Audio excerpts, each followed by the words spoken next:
ಕರ್ತನಾದ ಯೇಸು ಕ್ರಿಸ್ತುವಕ್ಕೆ ಮಹಿಮೆಯಾಗಲಿ. ಪ್ರಿಯರೇ, ಈ ನೂತನ ವಾರದಲ್ಲಿಯೂ ನಾವು ಕರ್ತನನ್ನು ಈ ಸೋಷಿಯಲ್ ಮೀಡಿಯಾ ಮುಖಾಂತರವಾಗಿ ನಿಮ್ಮ ಸ್ಥಳಗಳಲ್ಲಿ ಇದ್ದುಕೊಂಡು ಆರಾಧನೆ ಮಾಡುವುದಕ್ಕೆ ಕರ್ತನ ಈ ಒಂದು ಅವಕಾಶ ಮಾಡಿಕೊಟ್ಟಿದ್ದಾರೆ.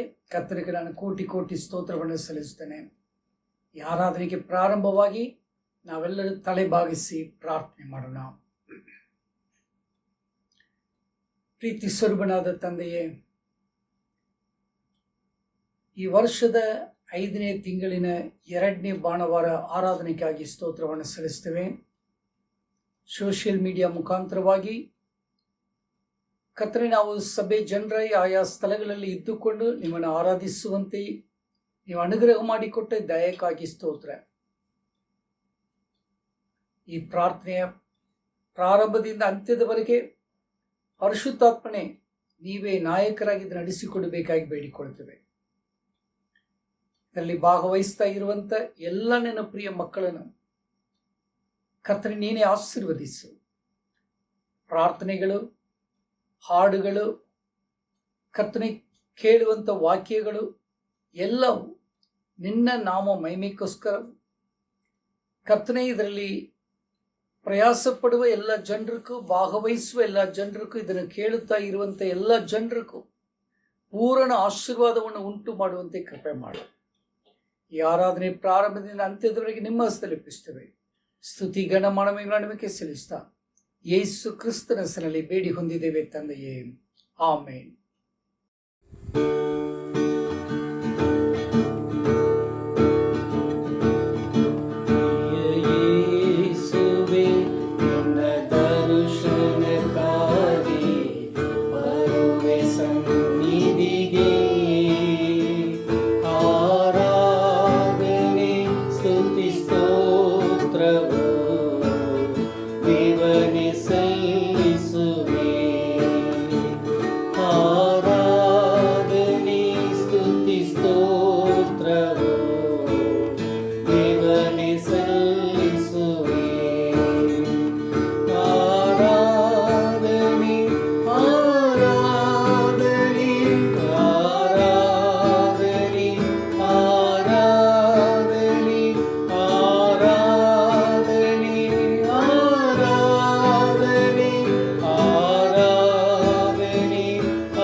ಮಿಡಿತವಾಗಲಿ ನನ್ನ ಜೀವ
ನೀತಿಗೆ ಆರಾಧನೆ ಸ್ತುತಿ ಸ್ತೋತ್ರವು ದೇವನೇ ಸಲ್ಲಿಸುವೆ. ಆರಾಧನೆ ಸ್ತುತಿ ಸ್ತೋತ್ರವು ದೇವನೇ ಸಲ್ಲಿಸುವೆ. ಪ್ರಿಯರೇ, ನಾವು ಈ ಆರಾಧನೆಯಲ್ಲಿ ನಮ್ಮನ್ನು ತಗ್ಗಿಸಿಕೊಂಡವರಾಗಿ ನಾವು ತಿಳಿದು ತಿಳಿಯದ ರೀತಿಯಲ್ಲಿ ಮಾಡಿದ ಎಲ್ಲ ಪಾಪ ದೋಷ ಅಪರಾಧಗಳನ್ನು ಕರ್ತನ ಸನ್ನಿಧಿಯಲ್ಲಿ ಹರಿಕೆ ಮಾಡೋಣ. ಹಾಗೆ ಕರ್ತನ ಸನ್ನಿಧಿಯಲ್ಲಿ ನಮ್ಮನ್ನು ಸಂಪೂರ್ಣವಾಗಿ ಸಮರ್ಪಿಸಿಕೊಳ್ಳೋಣ. ಕರ್ತನ ವಾಕ್ಯ ಹೇಳುತ್ತದೆ, ದೋಷವನ್ನು ಮುಚ್ಚಿಕೊಳ್ಳುವವನಿಗೆ ಶುಭವಾಗದು, ಅವುಗಳನ್ನು ಒಪ್ಪಿಕೊಂಡು ಬಿಟ್ಟು ಬಿಡುವವನು ದೇವರ ಕರುಣೆಯನ್ನು ಹೊಂದುತ್ತಾನೆ.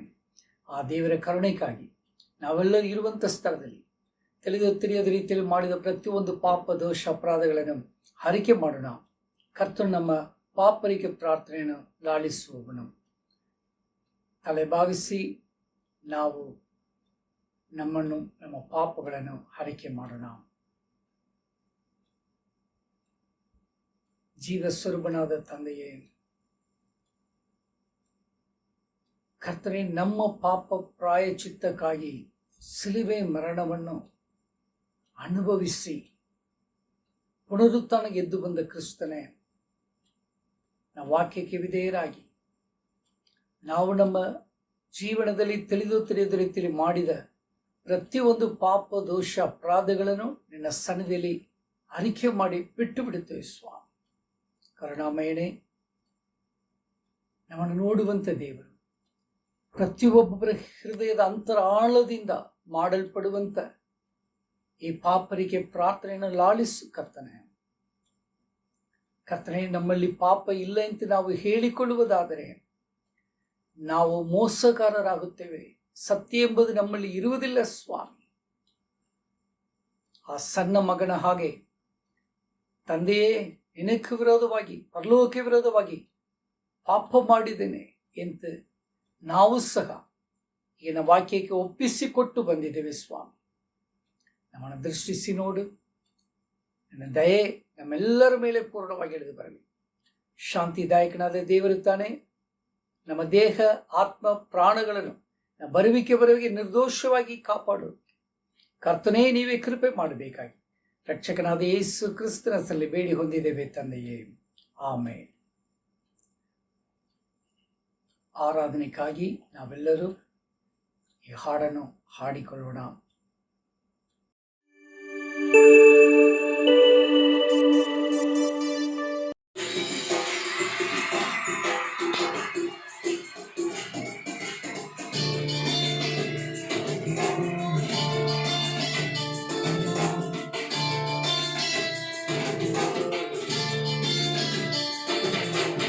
ಆರಾಧನೆಗೆ ನಾಯಕ ನೀನೇ, ಆರಾಧನೆಗೆ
ಆರಾಧನೆಗೆ ನಾಯಕ ನೀನೇ, ಆರಾಧನೆಗೆ ಯೋಗ್ಯನು ನೀನೇ, ಆರಾಧನೆಗೆ ಯಜಮಾನ ನೀನೇ, ಆರಾಧನೆಗೆ ಅರಸನು ನೀನೇ.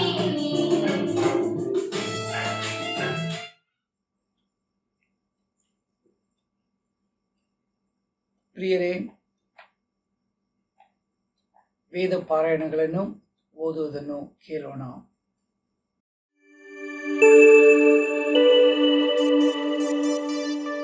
ಬೆಳಗಿನ ವಂದನೆಗಳು. ಭಾನುವಾರದ ಆರಾಧನೆಗೆ ಆರಿಸಿಕೊಂಡ ವೇದ ಭಾಗವು ಅರಣ್ಯಕಾಂಡ 13ನೇ ಅಧ್ಯಾಯ 25ರಿಂದ ಕೊನೆಯವರೆಗೆ ವಚನಗಳು ಹಾಗೂ 14ನೇ ಅಧ್ಯಾಯ 1ರಿಂದ 25ರವರೆಗೆ ವಚನಗಳು. ಅವರು 40 ದಿವಸಗಳು ಆ ದೇಶವನ್ನು ಸಂಚರಿಸಿ ನೋಡಿದ ಮೇಲೆ ಪಾರಾನ್ ಅರಣ್ಯದಲ್ಲಿದ್ದ ಮೋಶೆ, ಆರೋನರ ಮತ್ತು ಇಸ್ರಾಯೇಲರ ಸರ್ವ ಸಮೂಹದವರ ಬಳಿಗೆ ಕಾದೇಶಿಗೆ ಬಂದು ಅವರಿಗೆ ಸಮಾಚಾರವನ್ನು ತಿಳಿಸಿ ಆ ದೇಶದ ಹಣ್ಣುಗಳನ್ನು ತೋರಿಸಿದರು. ಅವರು ಮೋಶೆಗೆ, ನೀನು ನಮ್ಮನ್ನು ಕಳುಹಿಸಿದ ದೇಶಕ್ಕೆ ಹೋದೆವು, ಅದು ಹಾಲು ಜೇನು ಹರಿಯುವ ದೇಶವೇ, ಅಲ್ಲಿನ ಹಣ್ಣುಗಳು ಇಂಥವು. ಆದರೆ ಆ ದೇಶದ ನಿವಾಸಿಗಳು ಬಲಿಷ್ಠರು, ಅವರಿರುವ ಪಟ್ಟಣಗಳು ದೊಡ್ಡವಾಗಿಯೂ ಕೋಟೆ ಕೊತ್ತಲುಗಳುಳ್ಳವಾಗಿಯೂ ಅವೆ. ಅದಲ್ಲದೆ ಅಲ್ಲಿ ಉನ್ನತರಾದ ಪುರುಷರನ್ನು ನೋಡಿದೆವು. ದಕ್ಷಿಣ ಸೀಮೆಯಲ್ಲಿ ಅಮಾಲೇಕ್ಯರು, ಬೆಟ್ಟದ ಸೀಮೆಯಲ್ಲಿ ಹಿತ್ತಿಯರು, ಯಬೂಸಿಯರು, ಅಮೋರಿಯರು, ಇವರು ಸಮುದ್ರ ತೀರದಲ್ಲಿ ಮತ್ತು ಯೊರ್ದನ್ ಹೊಳೆಯ ಬಳಿಯಲ್ಲಿ ಕಾನಾನ್ಯರು ವಾಸವಾಗಿದ್ದಾರೆ ಎಂದು ತಿಳಿಸಿದರು. ಇಸ್ರಾಯೇಲರು ಮೋಶೆಗೆ ವಿರೋಧವಾಗಿ ಗುಣಗುಟ್ಟಲಾಗಿ ಕಾಲೇಬನು ಅವರನ್ನು ಸುಮ್ಮನಿರಿಸಿ, ನಾವು ನಿರ್ಭಯವಾಗಿ ಆ ಬೆಟ್ಟದ ಸೀಮೆಗೆ ಹತ್ತಿ ಹೋಗಿ ಅದನ್ನು ಸ್ವಾಧೀನಪಡಿಸಿಕೊಳ್ಳೋಣ, ಅದನ್ನು ಜಯಿಸಬಲ್ಲೆವು ಎಂದು ಹೇಳಿದನು. ಆದರೆ ಅವನ ಜೊತೆಯಲ್ಲಿ ಹೋದವರು, ಆ ಜನರು ನಮಗಿಂತ ಬಲಿಷ್ಠರು, ಅವರ ಮೇಲೆ ಹೋಗುವುದಕ್ಕೆ ನಮಗೆ ಶಕ್ತಿ ಸಾಲದು ಅಂದರು. ಅದಲ್ಲದೆ ಇವರು ತಾವು ಸಂಚರಿಸಿ ನೋಡಿದ ದೇಶದ ವಿಷಯವಾಗಿ ಇಸ್ರಾಯೇಲರಿಗೆ ಅಶುಭ ಸಮಾಚಾರವನ್ನು ಹೇಳುವವರಾಗಿ, ನಾವು ಸಂಚರಿಸಿ ನೋಡಿದ ದೇಶವು ತನ್ನಲ್ಲಿ ವಾಸಿಸುವವರನ್ನು ನುಂಗಿಬಿಡುತ್ತದೆ. ಅದಲ್ಲದೆ ನಾವು ಅದರಲ್ಲಿ ನೋಡಿದ ಜನರೆಲ್ಲರೂ ಬಹಳ ಎತ್ತರವಾದವರು. ಅಲ್ಲಿ ನೆಫಿಲಿಯರನ್ನು, ಅಂದರೆ ನೆಫಿಲಿಯ ವಂಶದವರಾದ ಉನ್ನತ ಪುರುಷರನ್ನು ನೋಡಿದೆವು. ನಾವು ಅವರ ಮುಂದೆ ಮಿಡತೆಗಳಂತೆ ಇದ್ದೇವೆಂದು ತಿಳಿದುಕೊಂಡೆವು, ಅವರಿಗೂ ನಾವು ಹಾಗೆಯೇ ತೋರಿದೆವು ಅಂದರು. ಅದನ್ನು ಕೇಳಿ ಜನಸಮೂಹದವರೆಲ್ಲರೂ ಗುಲ್ಲು ಮಾಡಿ ಬಹಳ ಕೂಗಿಕೊಂಡರು. ಆ ರಾತ್ರಿಯೆಲ್ಲ ಜನರು ಅಳುತ್ತಿದ್ದರು. ಇಸ್ರಾಯೇಲರೆಲ್ಲರೂ ಮೋಶೆ, ಆರೋನರಿಗೆ ವಿರೋಧವಾಗಿ ಗುಣಗುಟ್ಟಿ, ನಾವು ಐಗುಪ್ತ ದೇಶದಲ್ಲಿಯೇ ಸತ್ತಿದ್ದರೆ ಎಷ್ಟೋ ಮೇಲಾಗಿತ್ತು, ಈ ಅರಣ್ಯದಲ್ಲಿಯಾದರೂ ಸತ್ತಿದ್ದರೆ ಮೇಲಾಗಿತ್ತು. ಯೆಹೋವನು ನಮ್ಮನ್ನು ಯಾಕೆ ಕತ್ತಿಯ ಬಾಯಿಂದ ಸಾಯಿಸೋದಕ್ಕೆ ಈ ದೇಶಕ್ಕೆ ಬರಮಾಡುತ್ತಾನೆ? ನಮ್ಮ ಹೆಂಡರು ಮಕ್ಕಳು ಪರರ ಪಾಲಾಗುವರಲ್ಲ, ನಾವು ಐಗುಪ್ತ ದೇಶಕ್ಕೆ ತಿರುಗಿ ಹೋಗುವುದು ಒಳ್ಳೆಯದಲ್ಲವೇ ಎಂದು ಹೇಳಿಕೊಳ್ಳುತ್ತಾ ಒಬ್ಬರ ಸಂಗಡಲೊಬ್ಬರು ನಾವು ನಾಯಕನನ್ನು ನೇಮಿಸಿಕೊಂಡು ಐಗುಪ್ತ ದೇಶಕ್ಕೆ ತಿರುಗಿ ಹೋಗೋಣ ಎಂದು ಮಾತಾಡಿಕೊಳ್ಳುತ್ತಿದ್ದರು. ಆಗ ಮೋಶೆ, ಆರೋನರು ಇಸ್ರಾಯೇಲರ ಸರ್ವ ಸಮೂಹದವರ ಮುಂದೆ ಬೋರಲ ಬಿದ್ದರು. ಮತ್ತು ದೇಶವನ್ನು ಸಂಚರಿಸಿ ನೋಡಿದವರಲ್ಲಿದ್ದ ನೂನನ ಮಗನಾದ ಯೆಹೋಶುವನೂ ಯೆಫುನ್ನೆಯ ಮಗನಾದ ಕಾಲೇಬನು ತಮ್ಮ ಬಟ್ಟೆಗಳನ್ನು ಹರಿದುಕೊಂಡು ಇಸ್ರಾಯೇಲರ ಸರ್ವ ಸಮೂಹದವರಿಗೆ ಹೀಗಂದರು, ನಾವು ಸಂಚರಿಸಿ ನೋಡಿದ ದೇಶವು ಅತ್ಯುತ್ತಮವಾದದ್ದು, ಅದು ಹಾಲು ಜೇನು ಹರಿಯುವ ದೇಶ. ಯೆಹೋವನು ನಮ್ಮನ್ನು ಮೆಚ್ಚಿಕೊಂಡರೆ ಅದರಲ್ಲಿ ನಮ್ಮನ್ನು ಸೇರಿಸಿ ಅದನ್ನು ನಮ್ಮ ಸ್ವಾಧೀನಕ್ಕೆ ಕೊಡುವನು. ಹೀಗಿರುವುದರಿಂದ ಯೆಹೋವನಿಗೆ ತಿರುಗಿ ಬೀಳಬೇಡಿರಿ. ಅದಲ್ಲದೆ ಆ ದೇಶದ ಜನರಿಗೆ ದಿಗಿಲು ಪಡಬೇಡಿರಿ, ನಾವು ಅವರನ್ನು ನುಂಗಿ ಪುಷ್ಟಿಯಾಗುವೆವು. ಅವರಿಗೆ ನೆರಳಾಗಿದ್ದ ದೇವರು ಅವರನ್ನು ಕೈಬಿಟ್ಟನು, ನಮ್ಮ ಕಡೆ ಯೆಹೋವನು ಇದ್ದಾನೆ, ಅವರಿಗೆ ಭಯಪಡಬೇಡಿರಿ ಅಂದರು. ಆದರೆ ಜನಸಮೂಹದವರೆಲ್ಲರೂ ಕೇಳಲೊಲ್ಲದೆ ಅವರನ್ನು ಕಲ್ಲಿಸಿದು ಕೊಲ್ಲಬೇಕೆಂದು ಹೇಳಿಕೊಳ್ಳುತ್ತಿರಲಾಗಿ ಯೆಹೋವನ ತೇಜಸ್ಸು ದೇವದರ್ಶನದ ಗುಡಾರದಲ್ಲಿ ಹೊಳೆದು ಇಸ್ರಾಯೇಲರೆಲ್ಲರಿಗೂ ಕಾಣಿಸಿತು. ಯೆಹೋವನು ಮೋಶೆಗೆ, ಈ ಜನರು ಇನ್ನು ಎಷ್ಟರ ಮಟ್ಟಿಗೆ ನನ್ನನ್ನು ಅಲಕ್ಷ್ಯ ಮಾಡುವರೋ? ನಾನು ನಡೆಸಿದ ಎಲ್ಲ ಮಹತ್ಕಾರ್ಯಗಳನ್ನು ಇವರು ಪ್ರತ್ಯಕ್ಷವಾಗಿ ನೋಡಿದಾಗಿಯೂ ಇನ್ನೂ ಎಷ್ಟು ದಿನ ನನ್ನನ್ನು ನಂಬದೇ ಇರುವರೋ? ಆಗಲಿ, ನಾನು ಇವರಿಗೆ ವ್ಯಾಧಿಯನ್ನುಂಟು ಮಾಡಿ ಇವರನ್ನು ನಿರ್ಮೂಲ ಮಾಡಿ ಈ ಜನಕ್ಕಿಂತ ಹೆಚ್ಚಾಗಿಯೂ ಬಲಿಷ್ಠವಾಗಿಯೂ ಇರುವ ಜನಾಂಗವನ್ನು ನಿನ್ನ ಮೂಲಕವೇ ಹುಟ್ಟಿಸುವೆನು ಎಂದು ಹೇಳಿದನು. ಅದಕ್ಕೆ ಮೋಶೆ, ನೀನು ಹೀಗೆ ಮಾಡುವುದಾದರೆ ಐಗುಪ್ತರು ಈ ಸಮಾಚಾರವನ್ನು ಕೇಳುವರು. ನೀನು ತಮ್ಮ ಕೈಯೊಳಗಿಂದ ಈ ಜನನವನ್ನು ಭುಜಪರಾಕ್ರಮದಿಂದ ತಪ್ಪಿಸಿದ ಸಂಗತಿಯನ್ನು ಈ ಕಾನಾನ್ ದೇಶದ ನಿವಾಸಿಗಳಿಗೆ ತಿಳಿಸಿರುವರು. ಅದಲ್ಲದೆ ಈ ದೇಶದವರು ನೀನು ಇಸ್ರಾಯೇಲರ ಮಧ್ಯದಲ್ಲಿ ಇರುವ ಸಂಗತಿಯನ್ನು ಕೇಳಿದ್ದಾರೆ. ಹೇಗೆಂದರೆ, ಯೆಹೋವನೇ, ನೀನು ಇಸ್ರಾಯೇಲರಿಗೆ ಪ್ರತ್ಯಕ್ಷವಾಗಿ ಕಾಣಿಸಿಕೊಳ್ಳುವವನಾಗಿ ಹಗಲಿನಲ್ಲಿ ಮೇಘಸ್ತಂಭದಲ್ಲಿಯೂ ರಾತ್ರಿಯಲ್ಲಿ ಅಗ್ನಿಸ್ತಂಭದಲ್ಲಿಯೂ ಇದ್ದು ಇವರ ಮುಂದೆ ನಡೆದು ಹೋಗುತ್ತೀಯಲ್ಲ. ಅದಲ್ಲದೆ ನೀನಿರುವ ಮೇಘವು ಇಸ್ರಾಯೇಲರ ಮೇಲೆ ಇದೆಯಲ್ಲ. ಹೀಗಿರಲಾಗಿ ನೀನು ಒಂದೇ ಪೆಟ್ಟಿನಿಂದ ಈ ಜನರನ್ನು ಸಾಯಿಸಿದರೆ ನಿನ್ನ ಪ್ರಖ್ಯಾತಿಯನ್ನು ಕೇಳಿದ ಜನಾಂಗಗಳವರು ನಿನ್ನ ವಿಷಯದಲ್ಲಿ ಯೆಹೋವನು ಪ್ರಮಾಣಪೂರ್ವಕವಾಗಿ ವಾಗ್ದಾನ ಮಾಡಿದ ದೇಶದಲ್ಲಿ ಆ ಜನರನ್ನು ಸೇರಿಸುವುದಕ್ಕೆ ಶಕ್ತಿ ಸಾಲದೆ ಅವರನ್ನು ಅರಣ್ಯದಲ್ಲಿ ಕೊಂದು ಹಾಕಿಬಿಟ್ಟನು ಎಂದು ಮಾತಾಡಿಕೊಳ್ಳುವರು. ನನ್ನ ಸ್ವಾಮಿಯೇ, ನೀನು ನಿನ್ನ ವಿಷಯದಲ್ಲಿ ಯೆಹೋವನು ದೀರ್ಘಶಾಂತನು, ಬಹುಪ್ರೀತಿಯುಳ್ಳವನು, ಅಪರಾಧ ಪಾಪಗಳನ್ನು ಕ್ಷಮಿಸುವವನು, ಆದಾಗ್ಯೂ ಅಪರಾಧಿಗಳನ್ನು ಶಿಕ್ಷಿಸದೆ ಬಿಡದವನು, ತಂದೆಗಳ ಪಾಪ ಫಲಗಳನ್ನು ಮಕ್ಕಳ ಮೇಲೆ 3-4 ತಲೆಗಳವರೆಗೆ ಬರಮಾಡುವನು ಎಂದು ಹೇಳಿದೆಯಲ್ಲ. ಈ ಮಾತಿಗೆ ದೃಷ್ಟಾಂತವನ್ನು ಕೊಟ್ಟು ನಿನ್ನ ಮಹಿಮೆಯನ್ನು ದೃಢಪಡಿಸಬೇಕು. ನಾವು ಐಗುಪ್ತ ದೇಶದಿಂದ ಬಂದದ್ದು ಮೊದಲುಗೊಂಡು ಇದುವರೆಗೆ ನೀನು ಈ ಜನರ ಪಾಪಗಳನ್ನು ಕ್ಷಮಿಸಿದ ಪ್ರಕಾರವೇ ಈಗಲೂ ಮಹಾಕೃಪೆಯಿಂದ ಇವರ ಪಾಪವನ್ನು ಕ್ಷಮಿಸಬೇಕೆಂದು ನಿನ್ನನ್ನು ಬೇಡಿಕೊಳ್ಳುತ್ತೇನೆ ಎಂದು ಪ್ರಾರ್ಥಿಸಿದನು. ಅದಕ್ಕೆ ಯೆಹೋವನು, ನಿನ್ನ ಪ್ರಾರ್ಥನೆಯ ಮೇರೆಗೆ ನಾನು ಕ್ಷಮಿಸಿದ್ದೇನೆ. ಆದಾಗ್ಯೂ ನನ್ನ ಜೀವದಾಣೆ ಮತ್ತು ಯೆಹೋವನ ಮಹಿಮೆಯು ಭೂಲೋಕದಲ್ಲೆಲ್ಲ ತುಂಬಿರಬೇಕೆಂಬುದು ನಿಶ್ಚಯ ವಾಕ್ಯದ ಆಣೆ. ಈ ಮನುಷ್ಯರೆಲ್ಲರೂ ಐಗುಪ್ತ ದೇಶದಲ್ಲಿಯೂ ಅರಣ್ಯದಲ್ಲಿಯೂ ನಾನು ನಡೆಸಿರುವ ಮಹತ್ ಕಾರ್ಯಗಳನ್ನು ನನ್ನ ಮಹಿಮೆಯನ್ನು ನೋಡಿದರು. ನನ್ನ ಮಾತಿಗೆ ಕಿವಿಗೊಡದೆ ಪದೇ ಪದೇ ನನ್ನನ್ನು ಪರೀಕ್ಷಿಸಿದ್ದರಿಂದ ನಾನು ಅವರ ಪಿತೃಗಳಿಗೆ ಪ್ರಮಾಣಪೂರ್ವಕವಾಗಿ ವಾಗ್ದಾನ ಮಾಡಿದ ದೇಶವನ್ನು ಇವರಲ್ಲಿ ಯಾರೂ ನೋಡುವುದಿಲ್ಲ. ನನ್ನನ್ನು ಅಲಕ್ಷ್ಯ ಮಾಡಿದ ಇವರಲ್ಲಿ ಯಾರೂ ಅದನ್ನು ನೋಡುವುದಿಲ್ಲ. ನನ್ನ ದಾಸನಾದ ಕಾಲೇಬನು ಅಂಥ ಮನಸ್ಸುಳ್ಳವನಾಗಿರದೆ ಮನಃಪೂರ್ವಕವಾಗಿ ನನ್ನ ಮಾತನ್ನು ಅನುಸರಿಸಿ ನಡೆದದ್ದರಿಂದ ಅವನನ್ನೇ ಅವನು ಸಂಚರಿಸಿದ ಆ ದೇಶದಲ್ಲಿ ಸೇರಿಸುವೆನು. ಅವನ ಸಂತತಿಯವರು ಅದನ್ನು ಸ್ವಾಧೀನಪಡಿಸಿಕೊಳ್ಳುವರು. ಅಮಾಲೇಕ್ಯರು, ಕಾನಾನ್ಯರು ಆ ತಗ್ಗಿನಲ್ಲಿ ವಾಸವಾಗಿದ್ದಾರೆ. ನೀವು ನಾಳೆ ಹಿಂದಿರುಗಿಕೊಂಡು ಕೆಂಪು ಸಮುದ್ರಕ್ಕೆ ಹೋಗುವ ದಾರಿಯಲ್ಲಿ ಅರಣ್ಯಕ್ಕೆ ಪ್ರಯಾಣ ಮಾಡಬೇಕು ಎಂದು ಹೇಳಿದನು. ದೇವರು ವೇದ ಭಾಗವನ್ನು ಆಶೀರ್ವದಿಸಲಿ ಎಂಬುದೇ. ಆಮೇನ್.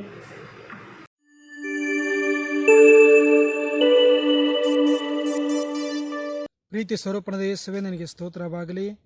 ಪುನರುತ್ತನವಾಗಿರುವಂಥ ಯೇಸುವೆ, ನಿನ್ನ ನಾಮಕ್ಕೆ ಸ್ತೋತ್ರವಾಗಲಿ. ಕರ್ತನೆ, ಒಂದು ಸಮಯದಲ್ಲಿ ನಮ್ಮ ದೇಶದ ರಕ್ಷಣೆಗಾಗಿ, ದೇಶದ ಆರೋಗ್ಯಕ್ಕಾಗಿ, ದೇಶದ ಆಶೀರ್ವಾದಕ್ಕಾಗಿ ಸ್ವಾಮಿ ನಿನ್ನ ಪಾದ ಬಳಿಯಲ್ಲಿ ಬರ್ತಿದ್ದೀವಪ್ಪ. ಯೇಸುವೆ, ನಮ್ಮ ದೇಶದ ಮೇಲೆ ದಯೆ ತೋರಿಸ್ರಿ, ಕನಿಕರ ತೋರಿಸ್ರಿ ಸ್ವಾಮಿ, ನಿನಗೆ ಸ್ತೋತ್ರವಾಗಲಿ. ಕರ್ತನೆ, ನಮ್ಮ ದೇಶದಲ್ಲಿ ಹರಡಿಕೊಂಡಿರುವಂಥ ಈ ಒಂದು ಕೊರೋನಾ ರೋಗವನ್ನು ಸ್ವಾಮಿ ಸಂಪೂರ್ಣವಾಗಿ ತೆಗೆದುಹಾಕಲು ನಾವು ಪ್ರಾರ್ಥನೆ ಮಾಡ್ತೀವಪ್ಪ ಸ್ವಾಮಿ. ಇದಕ್ಕಾಗಿ ಪ್ರಯಾಸ ಪಡ್ತಾ ಇರುವಂಥ ಎಲ್ಲ ರಾಜಕೀಯ ನಾಯಕರಿಗಾಗಿ, ಸರ್ಕಾರಕ್ಕಾಗಿ, ಎಲ್ಲ ಅಧಿಕಾರಿಗಳಿಗೋಸ್ಕರ ನಾವು ಪ್ರಾರ್ಥನೆ ಮಾಡ್ತೀವಪ್ಪ ದೇವರೇ. ಎಲ್ಲ ವೈದ್ಯರಿಗಾಗಿ, ಎಲ್ಲ ನರ್ಸ್ಗಳಿಗಾಗಿ, ಸಿಬ್ಬಂದಿಗಳಿಗೆ ನಾವು ಪ್ರಾರ್ಥನೆ ಮಾಡ್ತೀವಪ್ಪ. ಎಲ್ಲ ಕೊರೋನಾ ವಾರಿಯರ್ಸ್ಗಾಗಿ ನಾವು ಪ್ರಾರ್ಥನೆ ಮಾಡ್ತೀವಿ ಸ್ವಾಮಿ ದೇವರೇ. ಕರ್ತನೆ, ಈ ಒಂದು ರೋಗಕ್ಕೆ ವಿರೋಧವಾಗಿ ಕರ್ತನೆ ಹಗಲು ರಾತ್ರಿ ಪ್ರಯಾಸ ಪಡುವಂಥ ಎಲ್ಲ ಅಧಿಕಾರಿಗೋಸ್ಕರವಾಗಿಯೂ ನಾಯಕರಿಗೆ ನಾವು ಪ್ರಾರ್ಥನೆ ಮಾಡ್ತೀವಪ್ಪ. ಅವರಿಗೆ ಬೇಕಾದ ಜ್ಞಾನವನ್ನು ಕೊಡ್ರಿ ಸ್ವಾಮಿ, ನಿನ್ನ ಕೃಪೆಯನ್ನು ತೋರಿಸ್ರಪ್ಪ, ಅವ್ರನ್ನ ಕಾಯ್ದು ಕಾಪಾಡು ಸ್ವಾಮಿ, ನಿನಗೆ ಸ್ತೋತ್ರವಾಗಲಿ. ಕರ್ತನೆ, ಈ ಒಂದು ರೋಗಕ್ಕೆ ಯಾರೂ ಸಹ ಒಳಗಾಗಬಾರ್ದು, ಯಾರೂ ಸಹ ಸಾಯಬಾರ್ದು ಎಂಬುದಾಗಿ ನಾವು ಪ್ರಾರ್ಥನೆ ಮಾಡ್ತೀವಪ್ಪ. ಯೇಸುವೆ, ನಿನ್ನ ವಾಕ್ಯ ಹೇಳ್ತದೆ, ನನ್ನ ಕಡೆಗೆ ನೋಡಿ ರಕ್ಷಣೆಯನ್ನು ಹೊಂದಿರಿ ಎಂಬುದಾಗಿ ಸ್ವಾಮಿ. ಯೇಸುವೆ, ನಮ್ಮ ದೇಶದ ಮೇಲೆ ದಯೆ ತೋರಿಸ್ರಿ, ರಕ್ಷಣೆಯನ್ನು ಅನುಗ್ರಹಿಸಬೇಕೆಂಬುದು ನಾವು ಪ್ರಾರ್ಥನೆ ಮಾಡ್ತೀವಪ್ಪ. ಯೇಸುವೆ, ನಿನ್ನ ಆರೋಗ್ಯದಾಯಕನಾಗಿದೆ, ಆರೋಗ್ಯವನ್ನು ಕೊಡುವಂಥ ದೇವರಾಗಿದೆ ಸ್ವಾಮಿ. ದೇಶದಲ್ಲಿ ಆರೋಗ್ಯವನ್ನು ಅನುಗ್ರಹಿಸುವ ಸ್ವಾಮಿ, ನಿನಗೆ ಸ್ತೋತ್ರವಾಗಲಿ. ಅದೇ ರೀತಿಲಪ್ಪ ಯೇಸು, ನಮ್ಮ ದೇಶದಲ್ಲಿರುವಂಥ ಎಲ್ಲ ಜನರ ಆರೋಗ್ಯಕ್ಕೆ ನಾವು ಪ್ರಾರ್ಥನೆ ಮಾಡ್ತೀವಪ್ಪ. ದೇಶದ ಆರ್ಥಿಕ ಸುಧಾರಣೆಗೆ ನಾವು ಪ್ರಾರ್ಥನೆ ಮಾಡ್ತೀವಪ್ಪ. ಎಲ್ಲ ಜನರಿಗಾಗಿ, ಎಲ್ಲ ಬಡವರಿಗಾಗಿ ನಾವು ಪ್ರಾರ್ಥನೆ ಮಾಡ್ತೀವಪ್ಪ ದೇವರೇ. ಯೇಸುವೆ, ನಿನಗೆ ಸ್ತೋತ್ರವಾಗಲಿ ರಾಜ. ಕರ್ತನೆ, ಅಸ್ವಸ್ಥತೆಯಲ್ಲಿರುವಂಥ ಜನರಿಗೂ ಸಹ ಪ್ರಾರ್ಥನೆ ಮಾಡ್ತೀವಪ್ಪ. ಎಲ್ಲ ಜನರು ಸ್ವಸ್ಥತೆ ಹೊಂದಿಕೊಳ್ಳೋದಕ್ಕೆ ಸಹಾಯ ಮಾಡಿರಿ ಯೇಸುವೆ. ಅದೇ ರೀತಿ ನಮ್ಮ ದೇಶದಲ್ಲಿರುವಂಥ ಎಲ್ಲ ಆಸ್ಪತ್ರೆಗಳಿಗೂ ಸಹ ಪ್ರಾರ್ಥನೆ ಮಾಡ್ತೀವಪ್ಪ ದೇವರೇ. ಆಸ್ಪತ್ರೆಗಳಲ್ಲಿ ಸಿಗಬೇಕಾದ ಸೌಲಭ್ಯ, ಬೆಡ್ ವ್ಯವಸ್ಥೆ, ಆಕ್ಸಿಜನ್ ವ್ಯವಸ್ಥೆ ಜನರಿಗೆ ಸರಿಯಾಗಿ ಸಿಗುವುದಕ್ಕೆ ಸಹಾಯ ಮಾಡೋ ಕೃಪೆ ತೋರಿಸೋದು ನಿನಗೆ ಸ್ತೋತ್ರವಾಗಲಿ. ಕರ್ತನೆ, ಒಂದು ರೋಗಕ್ಕೆ ಯಾರೂ ಸಹ ಬಲಿಯಾಗಬಾರ್ದು ಎಂಬುದನ್ನು ನಾವು ಪ್ರಾರ್ಥನೆ ಮಾಡ್ತೀವಪ್ಪ ದೇವರೇ. ಅದೇ ರೀತಿಯಲ್ಲಿ ಕೆಲವು ಕಡೆ ಲಾಕ್ಡೌನ್ ಆಗಿರುವಾಗ ಎಷ್ಟೋ ಬಡವರು, ಮಧ್ಯಮ ವರ್ಗದವರು ಸ್ವಾಮಿ, ಎಷ್ಟೋ ಜನ ಆರ್ಥಿಕವಾಗಿಯೂ ಕಷ್ಟಪಡ್ತಾರೆ ಸ್ವಾಮಿ ದೇವರೇ ಅಪ್ಪ, ಬಡ ಜನರ ಮೇಲೆ ದಯ ತೋರಿಸಬೇಕೆಂಬುದಾಗಿ ಅವ್ರಿಗೆ ಬೇಕಾದ ಎಲ್ಲ ಸೌಲಭ್ಯವನ್ನು ಕೊಡ್ದೇವ ಅನುಗ್ರಹಿಸಬೇಕೆಂಬುದು ನಾವು ಪ್ರಾರ್ಥನೆ ಮಾಡ್ತೀವಿ. ಜನಗೆ ಸ್ತೋತ್ರವಾಗಲಿ.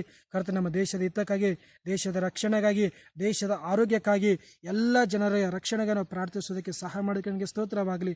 ಈ ಚಿಕ್ಕ ಪ್ರಾರ್ಥನೆ ನಿನ್ನ ಪಾದ ಬಳಿಯಲ್ಲಿ ಒಪ್ಪಿಸಿಕೊಟ್ಟು ಸ್ತುತಿ, ಘನ, ಮಾನ, ಮಹಿಮೆ ನಿನಗೊಬ್ಬನಿಗೆ ಸಲ್ಲಿಸಿ ಯೇಸು ಕ್ರಿಸ್ತನ ನಾಮದಲ್ಲಿ ಬೇಡುವುದನ್ನು ಸ್ವರ್ಗೀಯ ತಂದೆ, ಆಮೇನ್.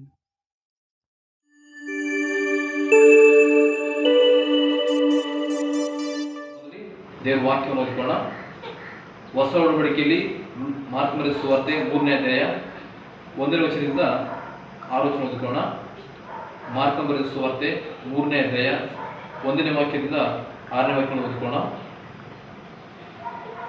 ಇನ್ನೊಂದು ಸಮಯದಲ್ಲಿ ಯೇಸು ಸಭಾಮಂದಿರಕ್ಕೆ ಹೋದಾಗ ಅಲ್ಲಿ ಕೈ ಬತ್ತಿದವನೊಬ್ಬನಿದ್ದನು. ಅವರು ಆತ ಮೇಲೆ ತಪ್ಪೂರಿಸಬೇಕೆಂದು ಆಲೋಚಿಸಿ ಸಬ್ಬತ್ ದಿನದಲ್ಲಿ ಅವನನ್ನು ಸ್ವಸ್ಥ ಮಾಡುವನು ಏನೋ ಎಂದು ಆತನನ್ನು ವಂಚಿ ನೋಡುತ್ತಾ ಇದ್ದರು. ಆತನು ಕೈ ಬತ್ತಿದ್ದವನಿಗೆ ಎದ್ದು ನಡುವೆ ಬಾ ಎಂದು ಹೇಳಿ ಅವರಿಗೆ, ಸಬ್ಬತ್ ದಿನದಲ್ಲಿ ಯಾವುದನ್ನು ಮಾಡುವುದು ನ್ಯಾಯ? ಮೇಲನ್ನು ಮಾಡುವುದು, ಕೇಡನ್ನು ಮಾಡುವುದು, ಪ್ರಾಣವನ್ನು ಉಳಿಸುವುದು, ತೆಗೆಯುವುದು ಎಂದು ಹೇಳಲು ಅವರು ಸುಮ್ಮನಿದ್ದರು. ಆಗ ಆತನು ಅವರ ಮನಸ್ಸು ಕಲ್ಲಾಗಿರುವುದನ್ನು ಕಂಡು ದುಃಖಪಟ್ಟು ಕೋಪದಿಂದ ಸುತ್ತಲೂ ಅವರನ್ನು ನೋಡಿ ಆ ಮನುಷ್ಯನಿಗೆ, ನಿನ್ನ ಕೈ ಚಾಚು ಎಂದು ಹೇಳಿದನು. ಅವನು ಚಾಚಿದನು, ಕೈ ವಾಸಿಯಾಯಿತು. ಫರಿಸಾಯರು ಹೊರಕ್ಕೆ ಹೋಗಿ ಕೂಡಲೇ ಯೆಹೂದ್ಯರನ್ನು ಕೂಡಿಕೊಂಡು ಇವನನ್ನು ಯಾವ ಉಪಾಯದಿಂದ ಕೊಲ್ಲೋಣ ಎಂದು ಆತನಿಗೆ ವಿರೋಧವಾಗಿ ಆಲೋಚನೆ ಮಾಡಿಕೊಂಡರು. ವಾಕ್ಯಭಾಗವನ್ನು ನಮ್ಮೆಲ್ಲ ಆತ್ಮಿಕ ಲಾಭಕ್ಕಾಗಿ ಆಶೀರ್ವಾದ ಮಾಡಲಿ. ಆಮೇಲೆ